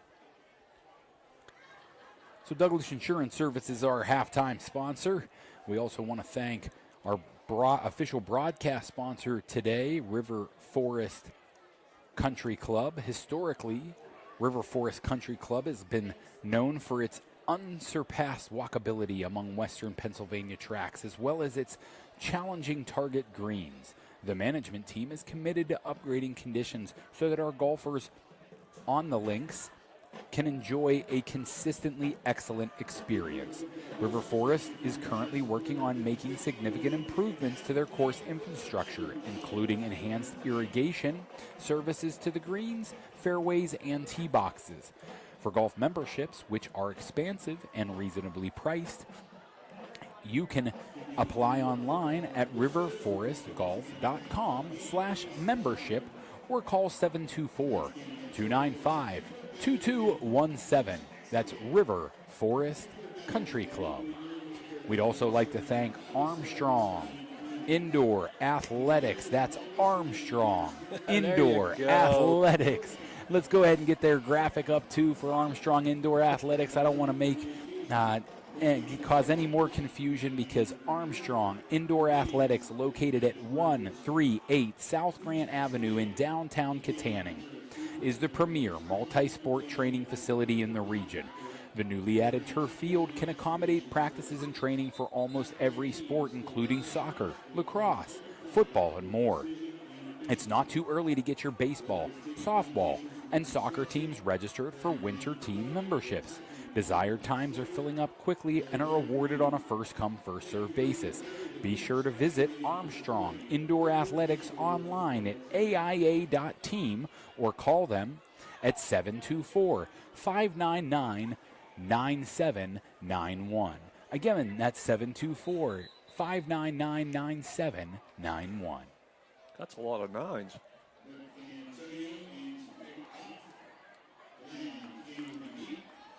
Now, into kickoff are the Hopewell Vikings, set to kick off here to open our second half. Yellowjackets trailing. Backbeat for the Yellowjackets are Amos Glenn and Danny King. And that ball's going to sail through the end zone. Jackets will start this second half opening possession at the 20-yard line. So we never gave our official announcements on the leader of the clubhouse. Oh, yeah, that's right. For player of the game. I'm going to go with James Armstrong. Now, I know that we've had some big runs from some other players on Hopewell, but I'm just so impressed with the size, strength, and all the attributes. I'm going to say my front runner for who I think will win as player of the game is going to be James Armstrong. How about you there, Yeah, Dave? I'm going to have to agree with you on that one. If it comes down to one individual player, yeah, I would definitely go with Armstrong. And here we see Amos Glenn testing the left side or running to the left side, testing the right side of that Hopewell defense. And he's going to pick up about 5 yards on first down. It'll be second down and 5. Ball's going to be spotted at the 25-yard line. Tackled far side of the field, and I know J.O., number 43 there on that Hopewell defense, was in on the tackle. He's been in on almost all the tackles. Certainly an active inside linebacker for Hopewell. Drew Ross is in the shotgun, 3 wide receivers to the right side of the field, and Drew Ross is going to keep it himself, test the middle of that Hopewell defense, but tackled again by Brian McCabe. Rather, Nick Thomas, sorry, number 53 over there on the tackle, Nick Thomas. Not his defensive line mate, Brian McCabe. The run by Drew Ross was a pickup of 4 downs. It's going to bring up 3rd down and 1, ball spotted at the 29-yard line now. Ross is still in the shotgun formation. He's got 2 wide receivers to his left with the running back to his right. He hands off to Amos Glenn, and Glenn's not going to even get back to the original line of scrimmage. Loses about a half yard on the play. It's going to bring up a 4th down and the punting unit out for the Yellowjackets. Yeah, once again, they're seeing that Hopewell front 4 just shutting down the center of the field for Freeport. And when they try to bounce it outside, it's just the speed that Freeport just can't overcome. Yeah, Hopewell's defense certainly is attacking in many different ways, and they're going to get pressure on the punt here for Judah Thompson. That ball's going to bounce, though, and it splits Nasir Wade. Took a good Freeport bounce. Yeah, nice roll for the Yellowjackets. Ball's going to get spotted in Hopewell territory at the 30-yard line. I don't see any flags on the field. No, didn't look like it. Heard some extra whistles there. I thought maybe we were going to see a flag down as well, but not to be. And the Hopewell offense is going to have their first opportunity. Leader in the clubhouse for player of the game at halftime between myself and Dave Hartman beside me was a unanimous for James Armstrong, the quarterback of Hopewell. Now, Nasir Wade was a 1B to that, obviously, because Nasir Wade had put together well over 100 yards rushing in the first half of this game. Yeah, most of that came on 2 runs. Yeah, so the feat was incredible. I just see some power, a good arm, and I have a feeling that Armstrong may make the Yellowjackets pay here in the second half if they're not careful. Nasir Wade gets the handoff. Wade Patoshnak there to meet him at the line of scrimmage. Very short gain on the play for Nasir Wade, maybe a pickup of about a yard or 2.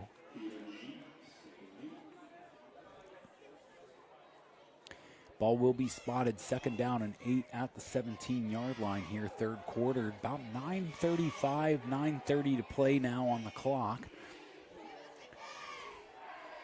And with the ball being kept on the ground by the Yellowjacket offense and not many whistles in that opening drive, we're seeing time tick off the clock rather quickly, but an incomplete pass here is going to stop the clock. Intended for Brody Rock, but the ball falls incomplete. Rock still down on the play at the moment. I think we're entering a little bit more of a maybe wind knocked out of him, Charlie horse in the wrong spot territory. I didn't see a lot of contact on the play. No, it didn't seem to be. He went down pretty hard. And I think he got hit in the hip or maybe on the thigh. Thinking Charlie horse territory. But let's take an opportunity while we're hoping that Brody Rock's able to recover quickly. Let's take an opportunity to thank another one of our great sponsors. We've mentioned them many times as people have traveled in and out of that Steffi's Country Catering Red Zone. But Steffi's Country Catering has been voted Best of the Best Gold Award winner for Best Caterer 3 years running by the readers of the Leader Times. So it's no mystery as to why folks come far and wide to get a heaping help of Steffi's home-cooked goodness. Whether you need to cater a large event like a wedding reception or a graduation party, or just in the mood for a fantastic meal on a Sunday, Steffi's has everything you need to satisfy any appetite. Make sure to check out their award-winning desserts, and don't forget to check Facebook for their Sunday takeout specials. Search Terry Steffi on Facebook or give him a call at 724-548-5047. You'll be stuffed and smiling thanks to Steffi's. Armstrong back to pass, and he's got a wide open wide receiver. He hits him at midfield, and he will not be caught. That's number 18, Trey Cameron, streaking into the end zone for the long touchdown for the Hopewell Vikings.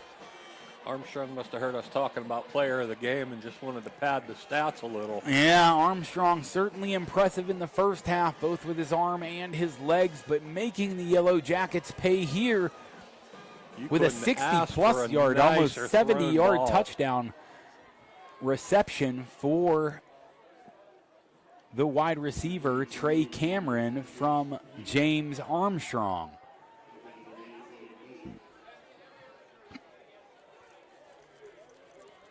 Hopewell will bring out Rocco Marcantonio.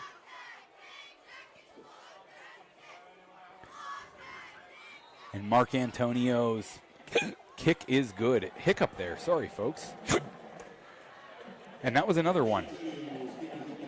And I'm going to apologize greatly because I have now developed the hiccups. And that is absolutely what everyone wants to hear on a broadcast, is somebody hiccuping in their ear. So I'm going to take a moment and turn it over to Dave while I grab a drink of water. Thanks, folks.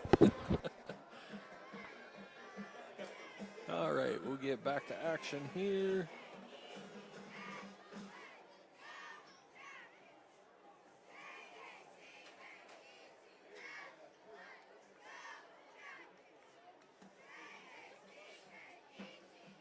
Okay, with 9:05 left to play, we have Hopewell up 21-7 after that long touchdown pass here. And kick off into the end zone as well.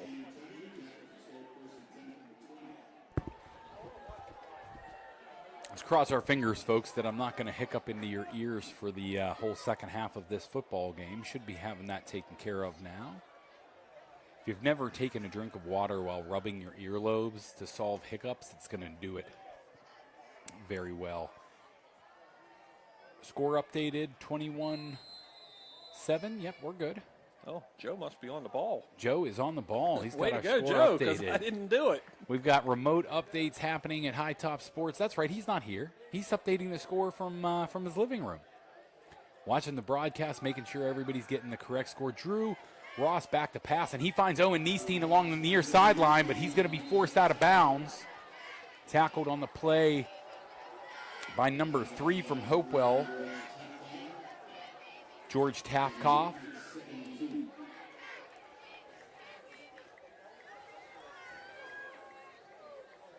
Thanks to Joe for keeping an eye on us down here at Freeport. Absolutely, Joe. Thank you so much. 2nd down and 2 for the Yellowjackets. Ball spotted at the 28. Want to give a shout out to some other faithful listeners there. Lou Otterman, Steve Lucas, Kurt Jenderjewski. I'm sure you're probably watching at home tonight. And they're hoping that Drew Ross is able to escape the pocket, but he is not. Brought down on the play again.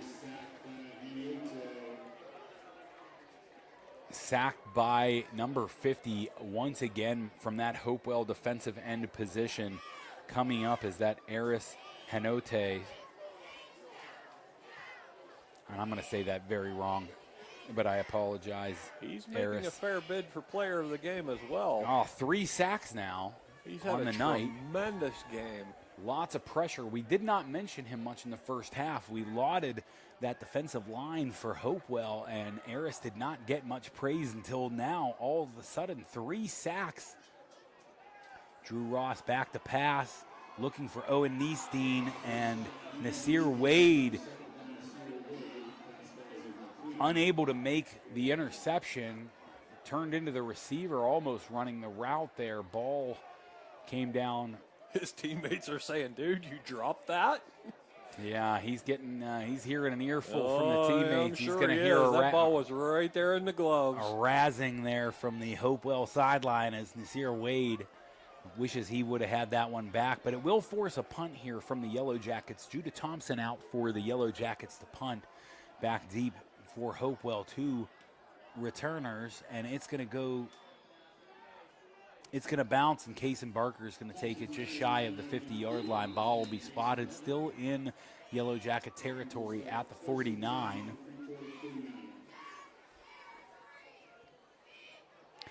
We're going to get to see our front runner for player of the game here, James Armstrong, making his bid, putting together a nice performance as Hopewell's quarterback tonight. Stands at 6'3", 220 pounds. He's the tallest helmet in the huddle for Hopewell, and he's had the largest point scoring burden on his shoulders of any player. He's putting a lot of scoring drives together here for Hopewell tonight. We're going to see a flag for a false start against Hopewell. So we've given the praises to James Armstrong, but he's been unable to cut down the offensive penalties for Hopewell tonight. They certainly had a bit of a break, but they've taken a lot of flags against their own offense. Pre-snap penalties, false starts are going to kill any offense's momentum.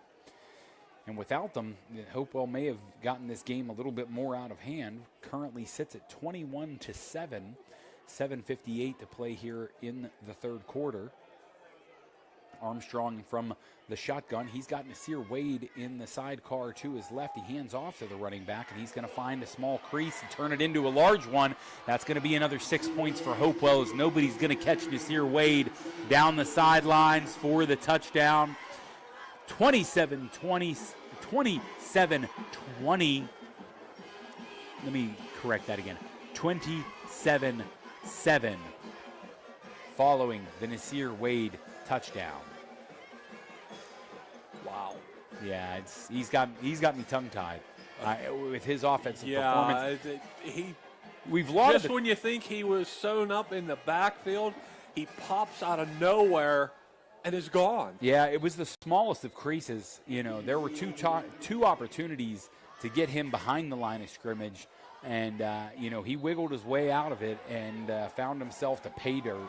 49-yard touchdown run for Nasir Wade. And that'll put him, I would think, very close to the 200 or 150 yards on the ground tonight. The woes for the Yellowjacket defense against the running game continue.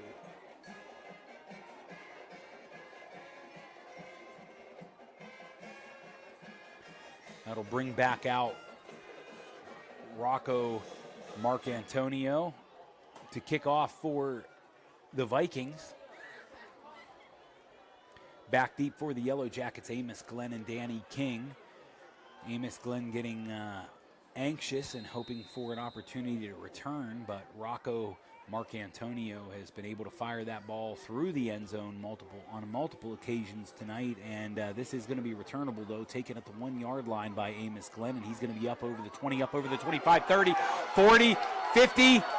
Amos Glenn is trying to find more running room, and that is another 75-yard plus kickoff return for Amos Glenn. Setting up the Yellowjackets in plus territory again, inside, or just outside, rather, the Steffi's Country Catering Red Zone. Wow. It's not hard to understand. He finds a gap, he gets good blocking, and he takes off. Amos Glenn. Special teams has definitely kept Freeport's hopes alive here. That one's going to be kept by, I do believe, is that Danny King out there playing quarterback? Yes, it is. He has replaced Drew Ross at quarterback. Ross has been dealing with an ankle injury, unable to really put the full amount of his weight on that back plant foot, and it has caused him some issues tonight. I see him with the helmet off there on the sideline. We wish Drew Ross out the absolute best. We're going to need him for the season for sure. Handoff here goes to Amos Glenn, and he's going to try to get to the sideline, but cannot.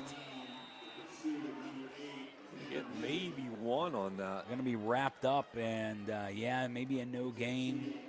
It's whew, tough sledding in the running game tonight for the Yellowjackets.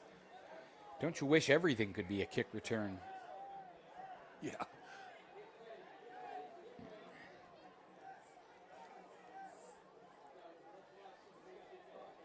You know, they don't put all those hogs out there on the on the kick return or kick coverage team, and Hopewell's defensive line has just given absolute fits all night to the Yellowjackets, and here they're able to get a hand on the pass.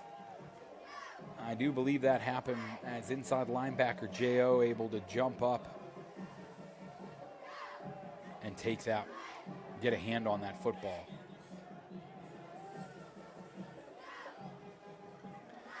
Yellowjackets at the 17-yard line, 4th down and 6 here. They are going to keep the offense on the field, trailing by 3 scores, 28-7, currently trailing the Hopewell Vikings. Danny King's going to take the ball from the shotgun formation, and he's going to scan the field and fire, and that's going to be intercepted by number 8, Xander Muzzy, and he's going to try and pick up a few extra yards, but gets the ball back across the 30-yard line. And it's just been all Hopewell Vikings tonight. Freeport offense unable to get anything going since that opening possession. You know, the Yellowjackets scored on their opening drive, took about 12 plays to do so. They had a touchdown taken off the board during that opening drive, but were able to cap it off with a Chase Flynn touchdown. But it has just been absolutely nothing from the offensive unit here for the Yellowjackets following that. And we've got a wide receiver ball. There's going to be a halfback pass. Trick play by Hopewell is going to score another touchdown here. Avery Boker catches the Kingston Crotech pass, and that's going to put Hopewell up 34-7. Third quarter, 5:55 to go. We were hoping for a high-scoring game, but we were looking for a tight game. Yeah, I didn't see this one coming.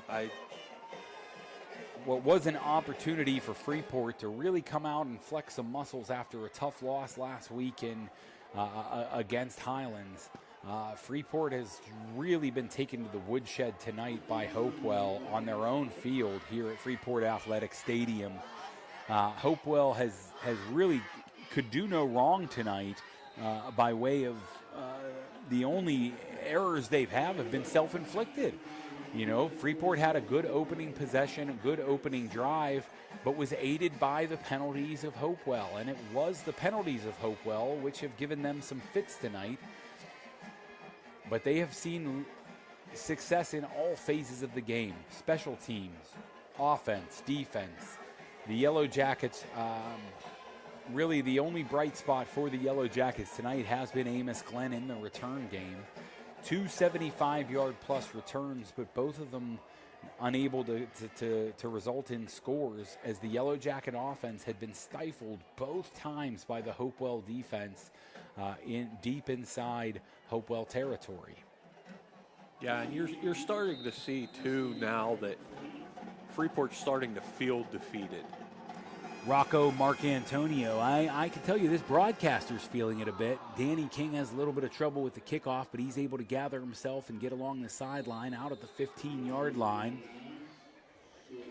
And I don't claim to be a unbiased broadcaster, Dave. I love the Freeport Yellowjackets. Played for them myself. My son played here. My parents graduated from Freeport. I have a lot of history in this school, and I certainly is close to my heart. I don't want to see the Yellowjackets lose, and especially in this fashion on their own field. And this one certainly does sting tonight. Danny King's going to try and make sure that the Yellowjackets can keep this game from getting too out of control, as it stands at 35-7 here, third quarter. 5:49 on the clock. King takes the snap. He's going to get a block from Amos Glenn, but that swarming Hopewell defense is going to wrap him up behind the line of scrimmage.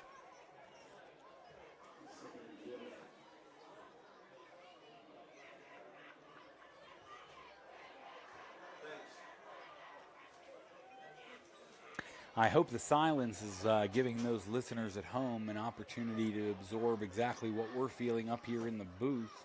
Just an absolute stomping. The Yellowjackets looking for something to get the offense going. You know, I really would say at this stage, I do like what they did on the last call. I know it didn't help a whole lot, but I know Danny King is a tremendous athlete. This pass intended for Amos Glenn falls incomplete. Danny King's a tremendous multi-sport athlete. I've seen him on the basketball court. I've seen him on the baseball field as he grew up, and, you know, plays both sides of the football very well for the Yellowjackets.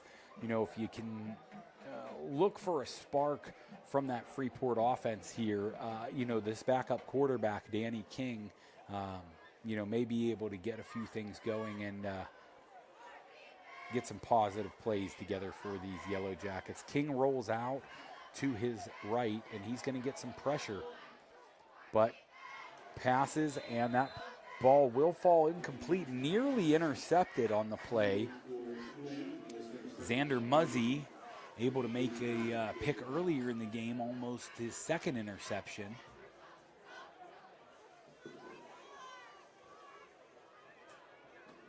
I do think these are new, relatively, or new for this season, camo jerseys that the Yellowjackets are wearing tonight.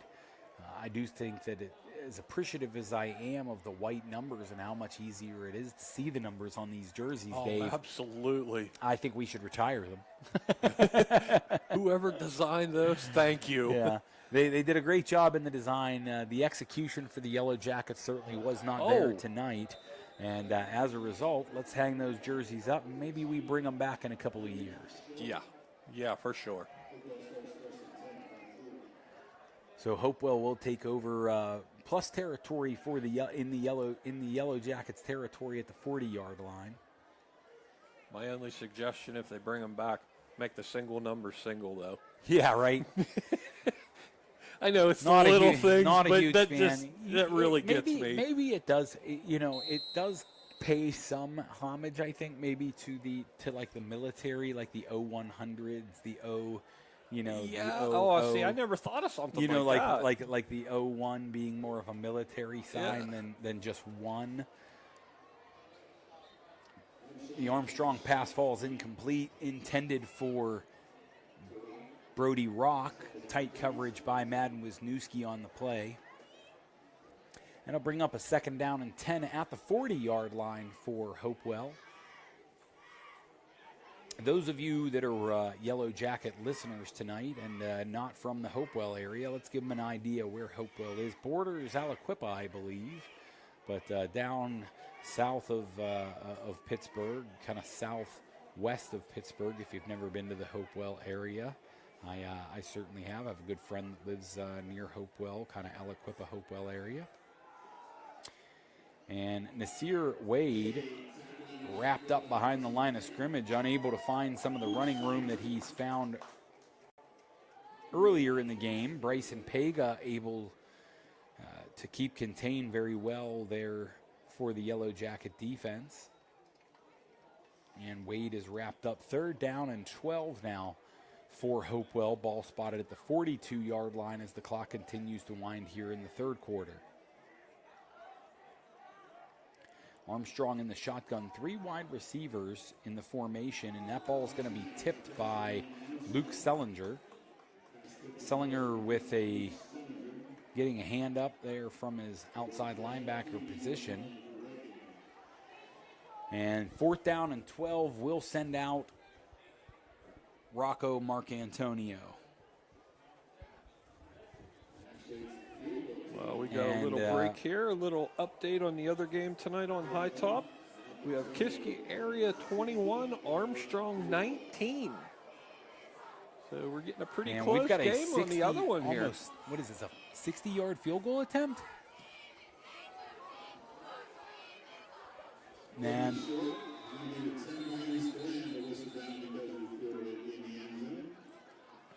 Wow.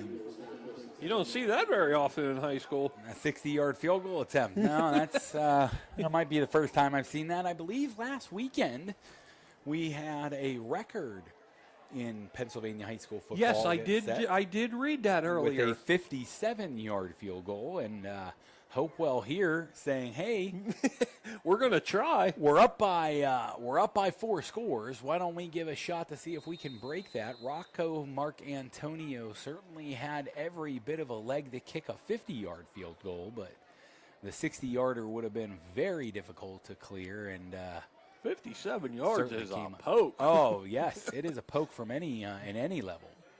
Oh, my. And a big tackle on Amos Glenn there, driven into the ground by Arvis. That front four for Hopewell is just tremendous against the run.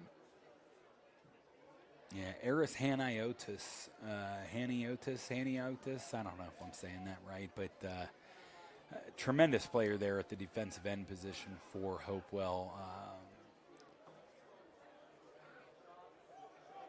Certainly has given the Yellowjackets some problems tonight, and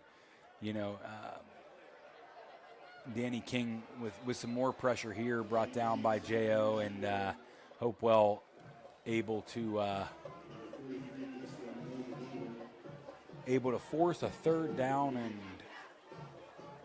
15 for the Yellowjackets. Actually, I do believe that is third down and 14.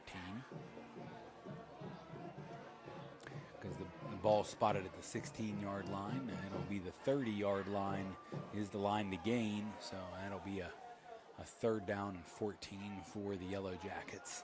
Danny King is in the shotgun. He motions Amos Glenn to the left side of the formation. 5 wide receivers in the empty set now. Getting pressure from J.O., and he's going to have a pass fall incomplete intended for Owen Niestein.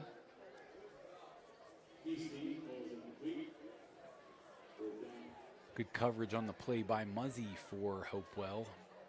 He's been all over the field in the secondary for Hopewell tonight. Muzzy is on just every pass. He seems to be in the area. Back deep to return the punt for Hopewell is Brody Rock.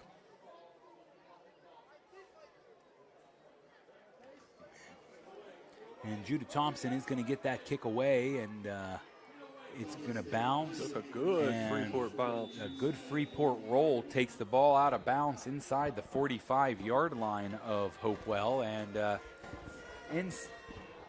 oh, my. Where did he? I don't understand where that spot's coming from. Yeah, that's the absolutely an imaginary touch there by. Okay. Apparently they saw something we didn't from up here. Yeah, there was definitely a phantom touch there, called by the near boundary official. Ball will be spotted instead about 15 yards further ahead. Apparently it was legit because the Freeport coaching staff is pretty quiet down there. Yeah. Nasir Wade having to break some tackles in the backfield, but finds running room along the far side of the field and picks up about 8 yards on the play. He's one of those runners that when you see get bottled up, you think, oh, they got him. Wrong. Just when you think. And he turns and just takes off the other direction.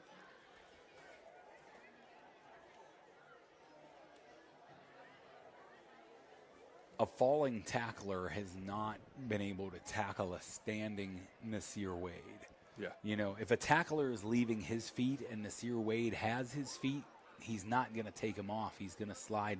Those tacklers have fallen off of him all night. They gang tackle him here, though. Close to first down yardage.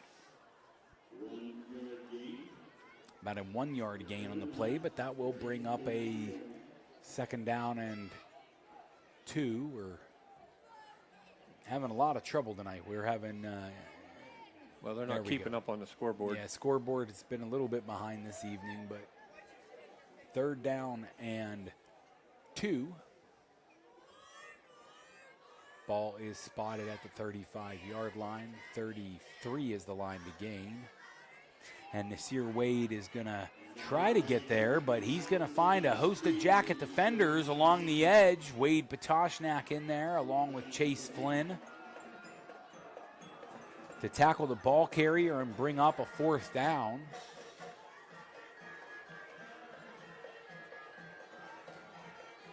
Hopewell's going to keep, with a 4-touchdown lead, they are going to keep the offense on the field. They're in that no man's land. You're not going to find many high school punt coaches that are going to punt between the 35 and 40-yard line. No. In any case. And Hopewell's going to easily pick up the 1st down and more here. Madden Wisniewski able to bring him down, but soft coverage on the far side of the field.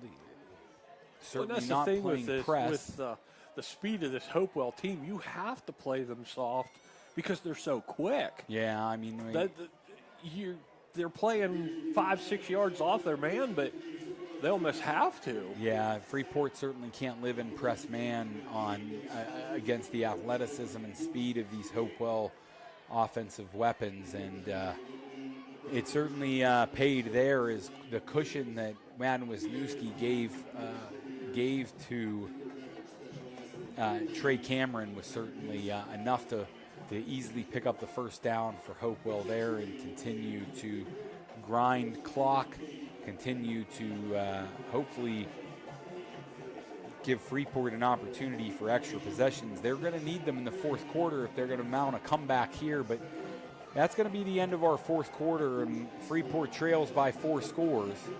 We're going to take a break, and we'll be right back.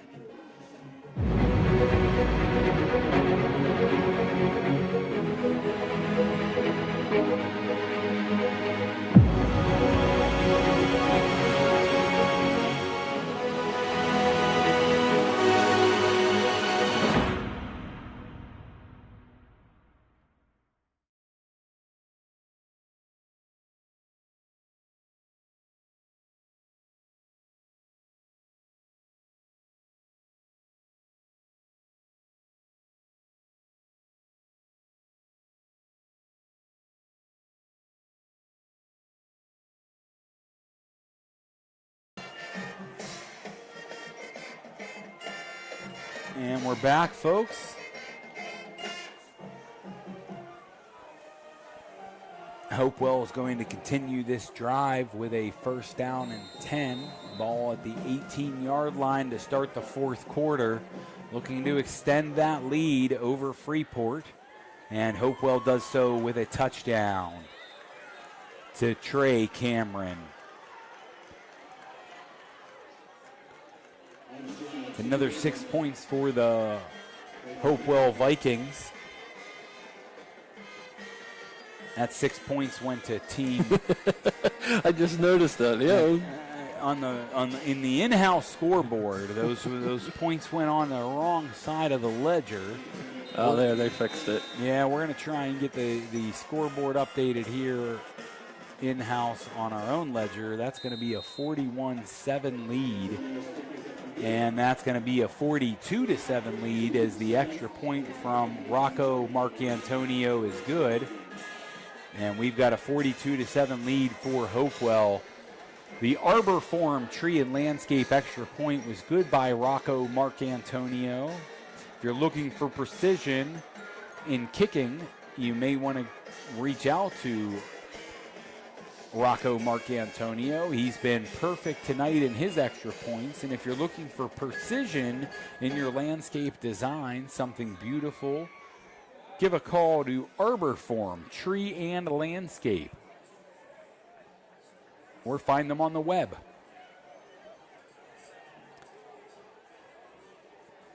I'll give you a moment, give me a moment, and I'll give you the Arbor Forum phone number. That's 724-599-8704 for Arbor Forum Tree and Landscape. Rocco Marcantonio here to kick off for Hopewell. That one is going to be playable and returnable for Amos Glenn. Glenn's going to pick up nice yardage, and he's up over again, up over the 30, up over the 40, and this time brought down close to the 50-yard line. Almost 200 yards. Has to be over 200 yards in return yards for Amos Glenn tonight. Yeah, tremendous job. Probably well over 200 return yards for him. Oh, we have an official timeout for an injury. Yeah, we've got a timeout, an official timeout on the field. We're hoping the injured player is able to return without any issue there, of course. And while we're at our break, I'm going to actually take a moment to remind everyone that tonight's broadcast is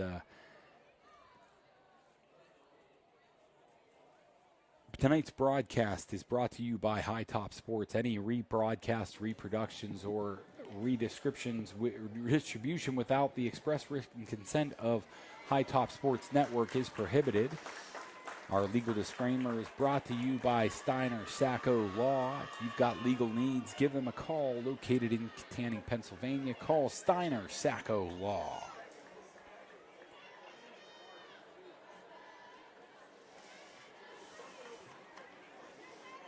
Ladies and gentlemen, we're going to have a first down and 10 for the Yellowjackets at the 49-yard line here in the fourth quarter. 11:35 to play. Looking to get some positive bright spots as we move towards what we hoped was a successful or maybe even deep playoff run this year for the Yellowjackets, but they certainly will need to go back to the drawing board in a couple of areas, both offense and defensively, as we see a fumble here. J.O. jumps on it for Hopewell, and that's going to be Hopewell football. Number 43, the inside linebacker, has wreaked havoc all over the field and now heads to the sideline with a fumble recovery in the stat sheet as well.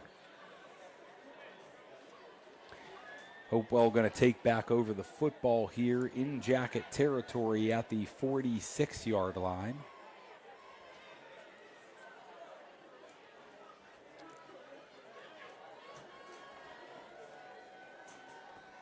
And we might start to see some of the underclassmen getting an opportunity to play for Hopewell here. Yeah, that's what I was thinking. Some of these look a little bit different than what was out there. Well, James Armstrong, quarterback, has been replaced by Kingston Krotek. Now, Krotek's taken a couple of snaps already, but this does look like he may be our quarterback for the duration.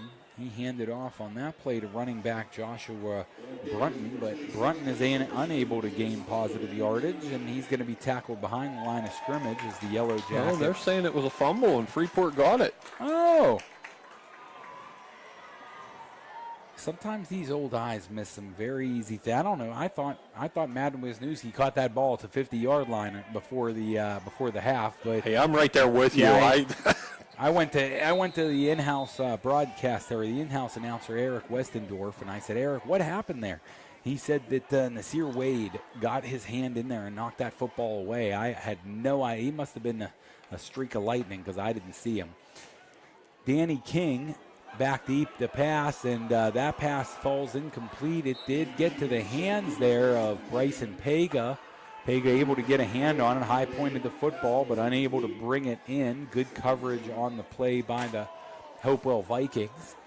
Pega almost playing some defense there to have to try and break that up as the ball was coming a bit short, and Trey Cameron had a bead on it.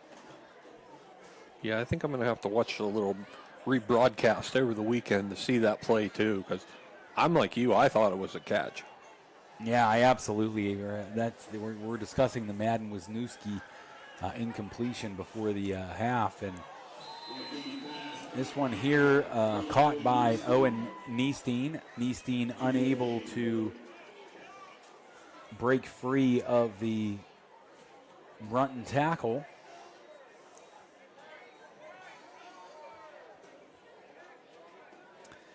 Third down and 8 for the Yellowjackets.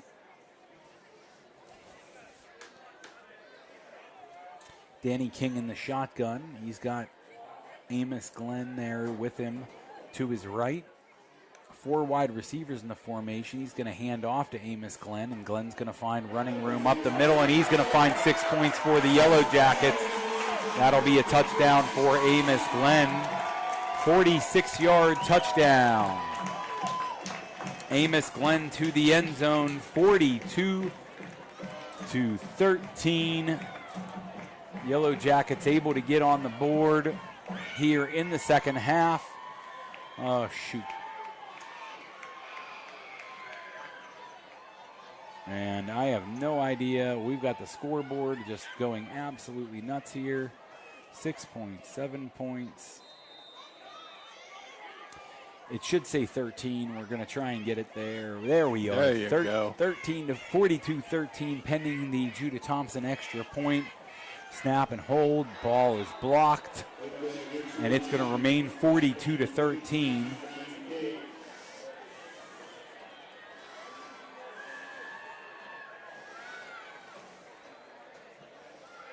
Judah Thompson very unhappy as there seemed to be a jailbreak along the offensive line there on the special teams unit. Yeah, he had no hope of even attempting it.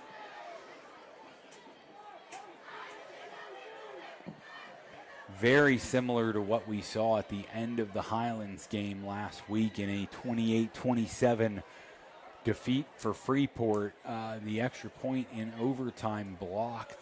And we saw a similar jailbreak from the special teams unit there. No single player is responsible for when you see that kind of penetration. Yeah, you can't put the blame on one person. No, there's several players that need to do their work up front. Judah Thompson's frustration, though, visible and understandable. We need to get better blocking on the special teams unit up front there. Just not better blockers, but better effort. Judah Thompson back deep and sails that one into the end zone. That's going to be a touchback, and Hopewell will take over. 9:19 to play here, fourth quarter. 42-13. Hopewell's out in front. The Vikings leading the Yellowjackets, and we're going to take a quick opportunity to say thank you to our sponsors tonight. We're going to read them back to you. The scoreboard sponsor is Steffi's Country Catering. Red Zone sponsor, also Steffi's Country Catering. Our halftime sponsor tonight was Douglas Insurance Services. Our broadcast booth sponsor is Stakeout Cheesesteaks. Our legal sponsor is Steiner Sacco Law. We also want to thank our official broadcast partner for tonight, River Forest Country Club and Armstrong Indoor Athletics.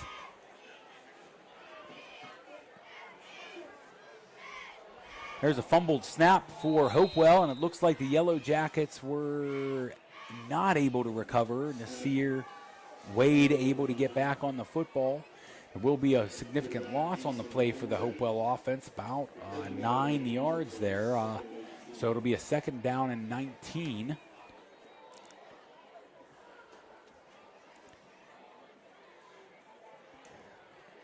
Really, I mean, through almost 2 quarters of football, this was a very hopeful game for the Freeport Yellowjackets. Absolutely it was. It was a very winnable game coming out at halftime. The adjustments, though, made at halftime seemed to be in one direction. Oh, yeah, I agree 100%. Avery Bocor with the reception for Hopewell. It just seemed like once Hopewell found their groove, they just put the foot down, and it's been all one-sided. Yeah. You know, it's like I equate it, and if I could steal from the younger generation, well, maybe what we call it Gen Z now, Dave, if I could steal from Gen Z in their video game obsessions, it's like when you used to play like the Street Fighter or Mortal Kombat, and your opponent couldn't figure out how to block one thing. Mm-hmm. Like, you kept doing it. You kept doing it. For a moment in this game, it felt like Hopewell just kept mashing that same button. Yeah. And there was nothing that they could do wrong, whether it was the deep pass, a long run by Nasir Wade, a deep pass from James Armstrong, a great special teams play, a defensive interception. Whenever they needed a play tonight, Hopewell mashed that button and got positive results, and it's one that Freeport's going to go back, watch the film, lick the wounds. This might be one you want to burn the game film on, to be frank. Yeah, I don't think there's a lot of lessons to be learned here from Freeport. Special teams unit, fantastic. When we have the ball, special teams unit, not so hot when we don't have the ball. Offense and defense have a lot to work on. There are still some positive bright spots for, the Freeport team here. I still want to compliment a heck of a game from Cole Troutman, Wade Patoshnak, Cameron Mankey up front for the Freeport defense. They just certainly need to get the ball carrier on the ground. They got really good penetration. I saw Nasir Wade having to, certainly make moves and break tackles in the backfield tonight. It's just that we were unable to get the ball carrier on the ground, and it led to big gains. I do credit a lot.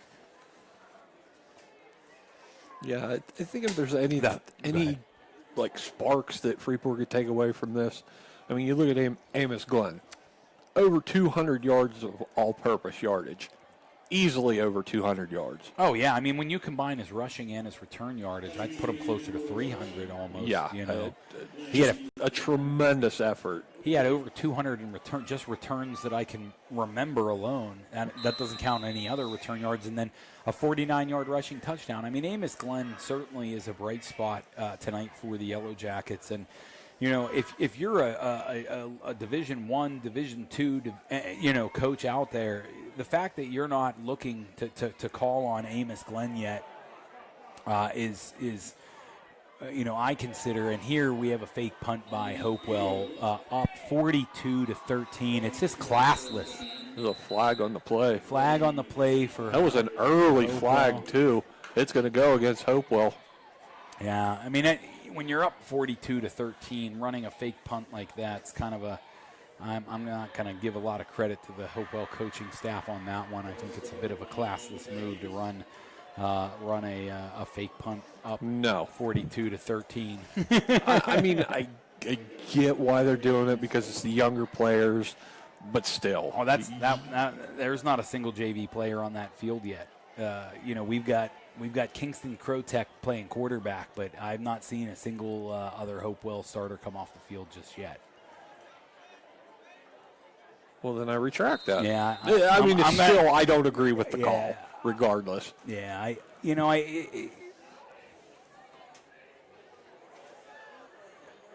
it's putting salt in the wound, but I mean, hey, I'm a Penn State fan, and James Franklin for many years said, I'm going to let everybody play. If we're not going to stop trying to play football because you guys feel bad.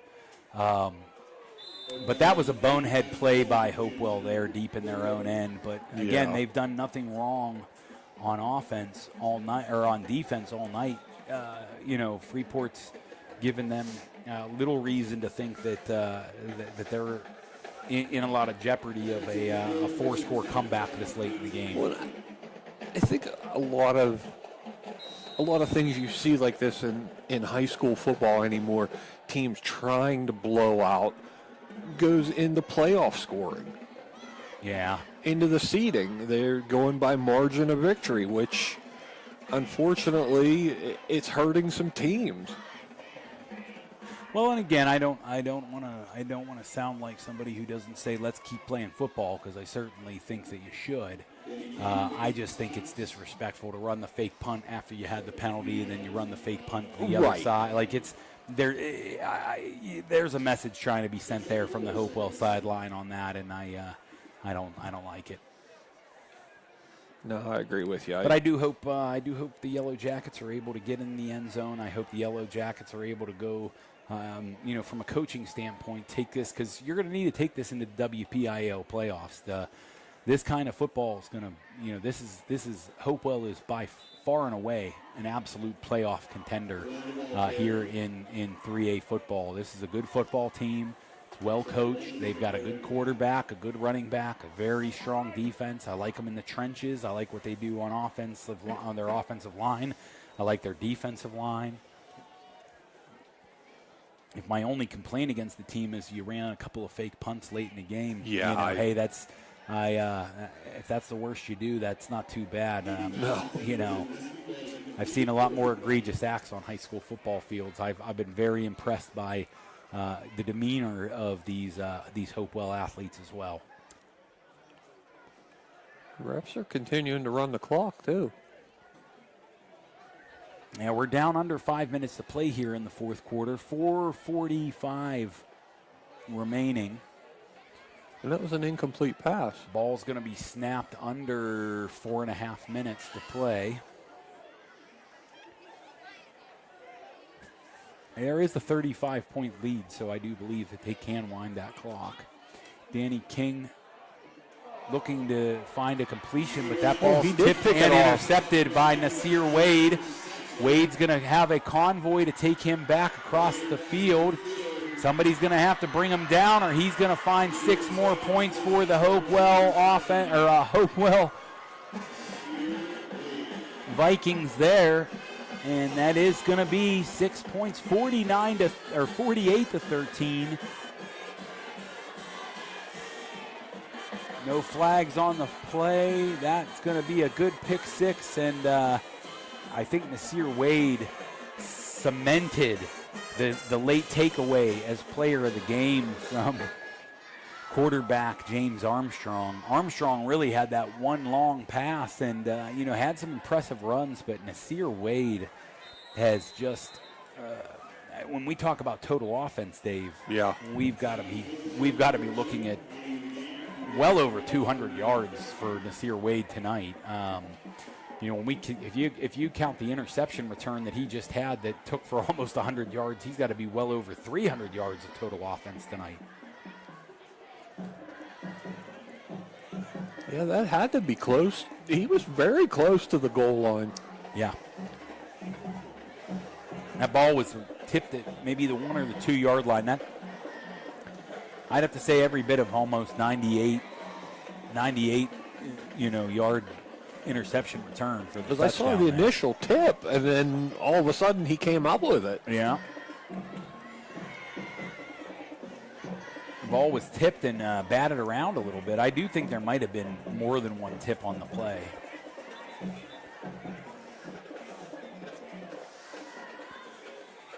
But either way, Hopewell finds their way into the end zone once again tonight in what has turned into a laugher. It was a one-score game at halftime. It's turned into a 48-13 rout of the Yellowjackets.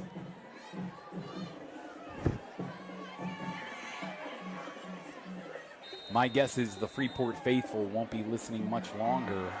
Might be an early bedtime for a lot of our listeners tonight. We might be broadcasting to a lot of Hopewell fans who are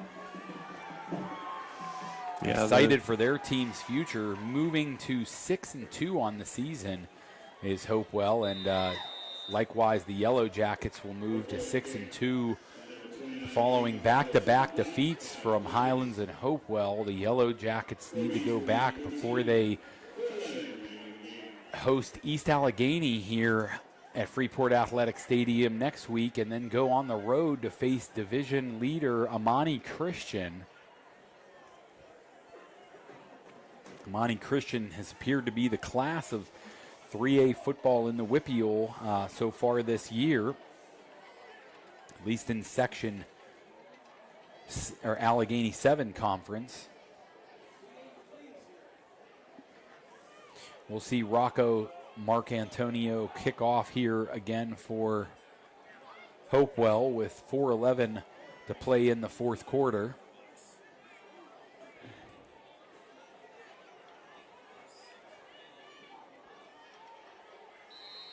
Back deep for the Yellowjackets, Amos Glenn and Danny King.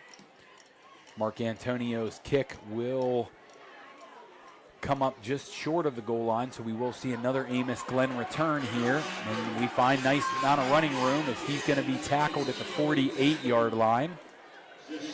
Another big return for Amos Glenn, now almost 350 yards of total offense for Amos Glenn.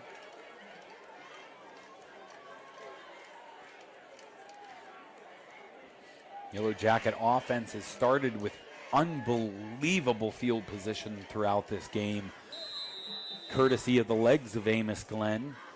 They've started it in the Steffi's Country Catering red zone following some kickoff returns tonight, and tonight they found themselves at midfield in very plus territory with very good field position and a very difficult task trying to solve this Hopewell defense. Owen Niestein's going to take the end around, and he's going to find no running room along the boundary. Pushed out of bounds. Loss of 1 on the play.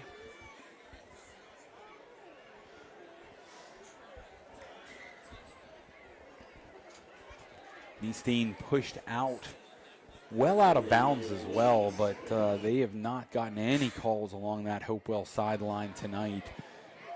Started with a tackle of Drew Ross beyond the thick white stripe, and we see Owen Niestein brought down on the other side, green territory over there, but no flags on the play.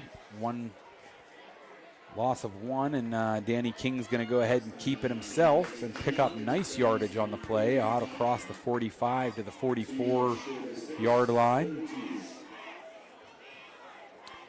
Gain of 8 brings up a 3rd down and 3 on the play.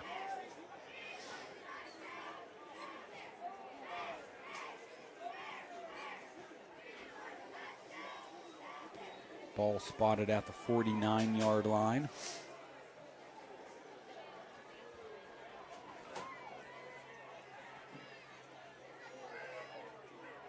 King still in the shotgun formation. We've got a tight wide receiver set. Handoff's going to go to Amos Glenn, and he's going to pick up 1st down yardage across the 40.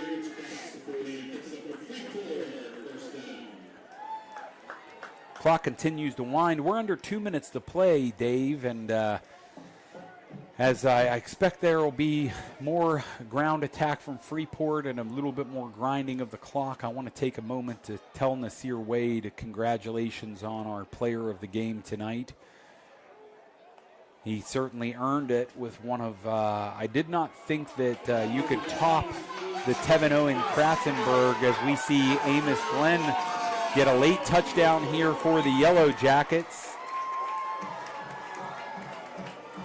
That Yellowjacket score will make it 48-19. Amos Glenn able to pad the stats a little bit further. He's had a fantastic night. I was just saying I didn't think I was going to see a better offensive performance this season on this field than I saw last week from Tevin Owen Kratzenberg of Highlands. Amos Glenn has given me some outstanding games, 5 touchdown performance in week 1. Beautiful returns tonight, almost 400 total yards on the ground, but Nasir Wade put on a show and really put this game away in the second half for Hopewell. 48-20 is the score. Judah Thompson will kick off for the Yellowjackets, and quite frankly, I don't want to see the ball back in the hands of the Hopewell offense. Yeah. And as explosive as this offense has been, 1:21 is a lot of time for Hopewell. Well, there's 2 ways this thing could happen. They could kick the ball off, and we could see 3 knees. But based on the fake punts, I don't think. Yeah, I don't think you're going to see 1 knee, let alone 3. Not from this team, anyhow. Well, we shall see. Judah Thompson sailed several through the end zone, trying to give Hopewell a long field all night. They've actually been very successful in the field position game to start drives, but Judah Thompson has done a wonderful job off the tee tonight. But it's going to be a tall task to try and recover from this one quickly. Judah Thompson sails it through the end zone once again.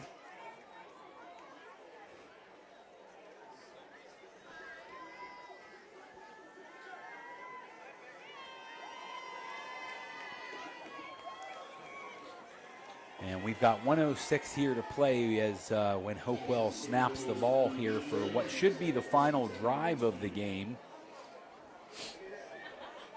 I want to take one more moment to thank High Top Sports for allowing me the opportunity to broadcast games to the Freeport faithful. I also want to thank Dave Hartman for being alongside me tonight, running fantastic camera work and providing us excellent color. Yeah, it was great working with you again. It's been a long time. Yeah, but we'll certainly have to get together for another game. Oh, absolutely. I'm down. We've got more football to play in this season, and we are going to see knees from the Hopewell offense here. The Vikings take a knee, and that'll be it. Yeah, they don't have to take another one. They don't have to take any more. We've got the clock will wind. That will end our broadcast as well. Final score, 48-20. Hopewell Vikings, the victors tonight. As we see the head coaches there take an opportunity to thank each other at midfield. Coach Gaylord always gracious, both in victory and in this case defeat. From our broadcast team at High Top Sports, I'm Bob Booterbaugh alongside Dave Hartman. Thank you and good night.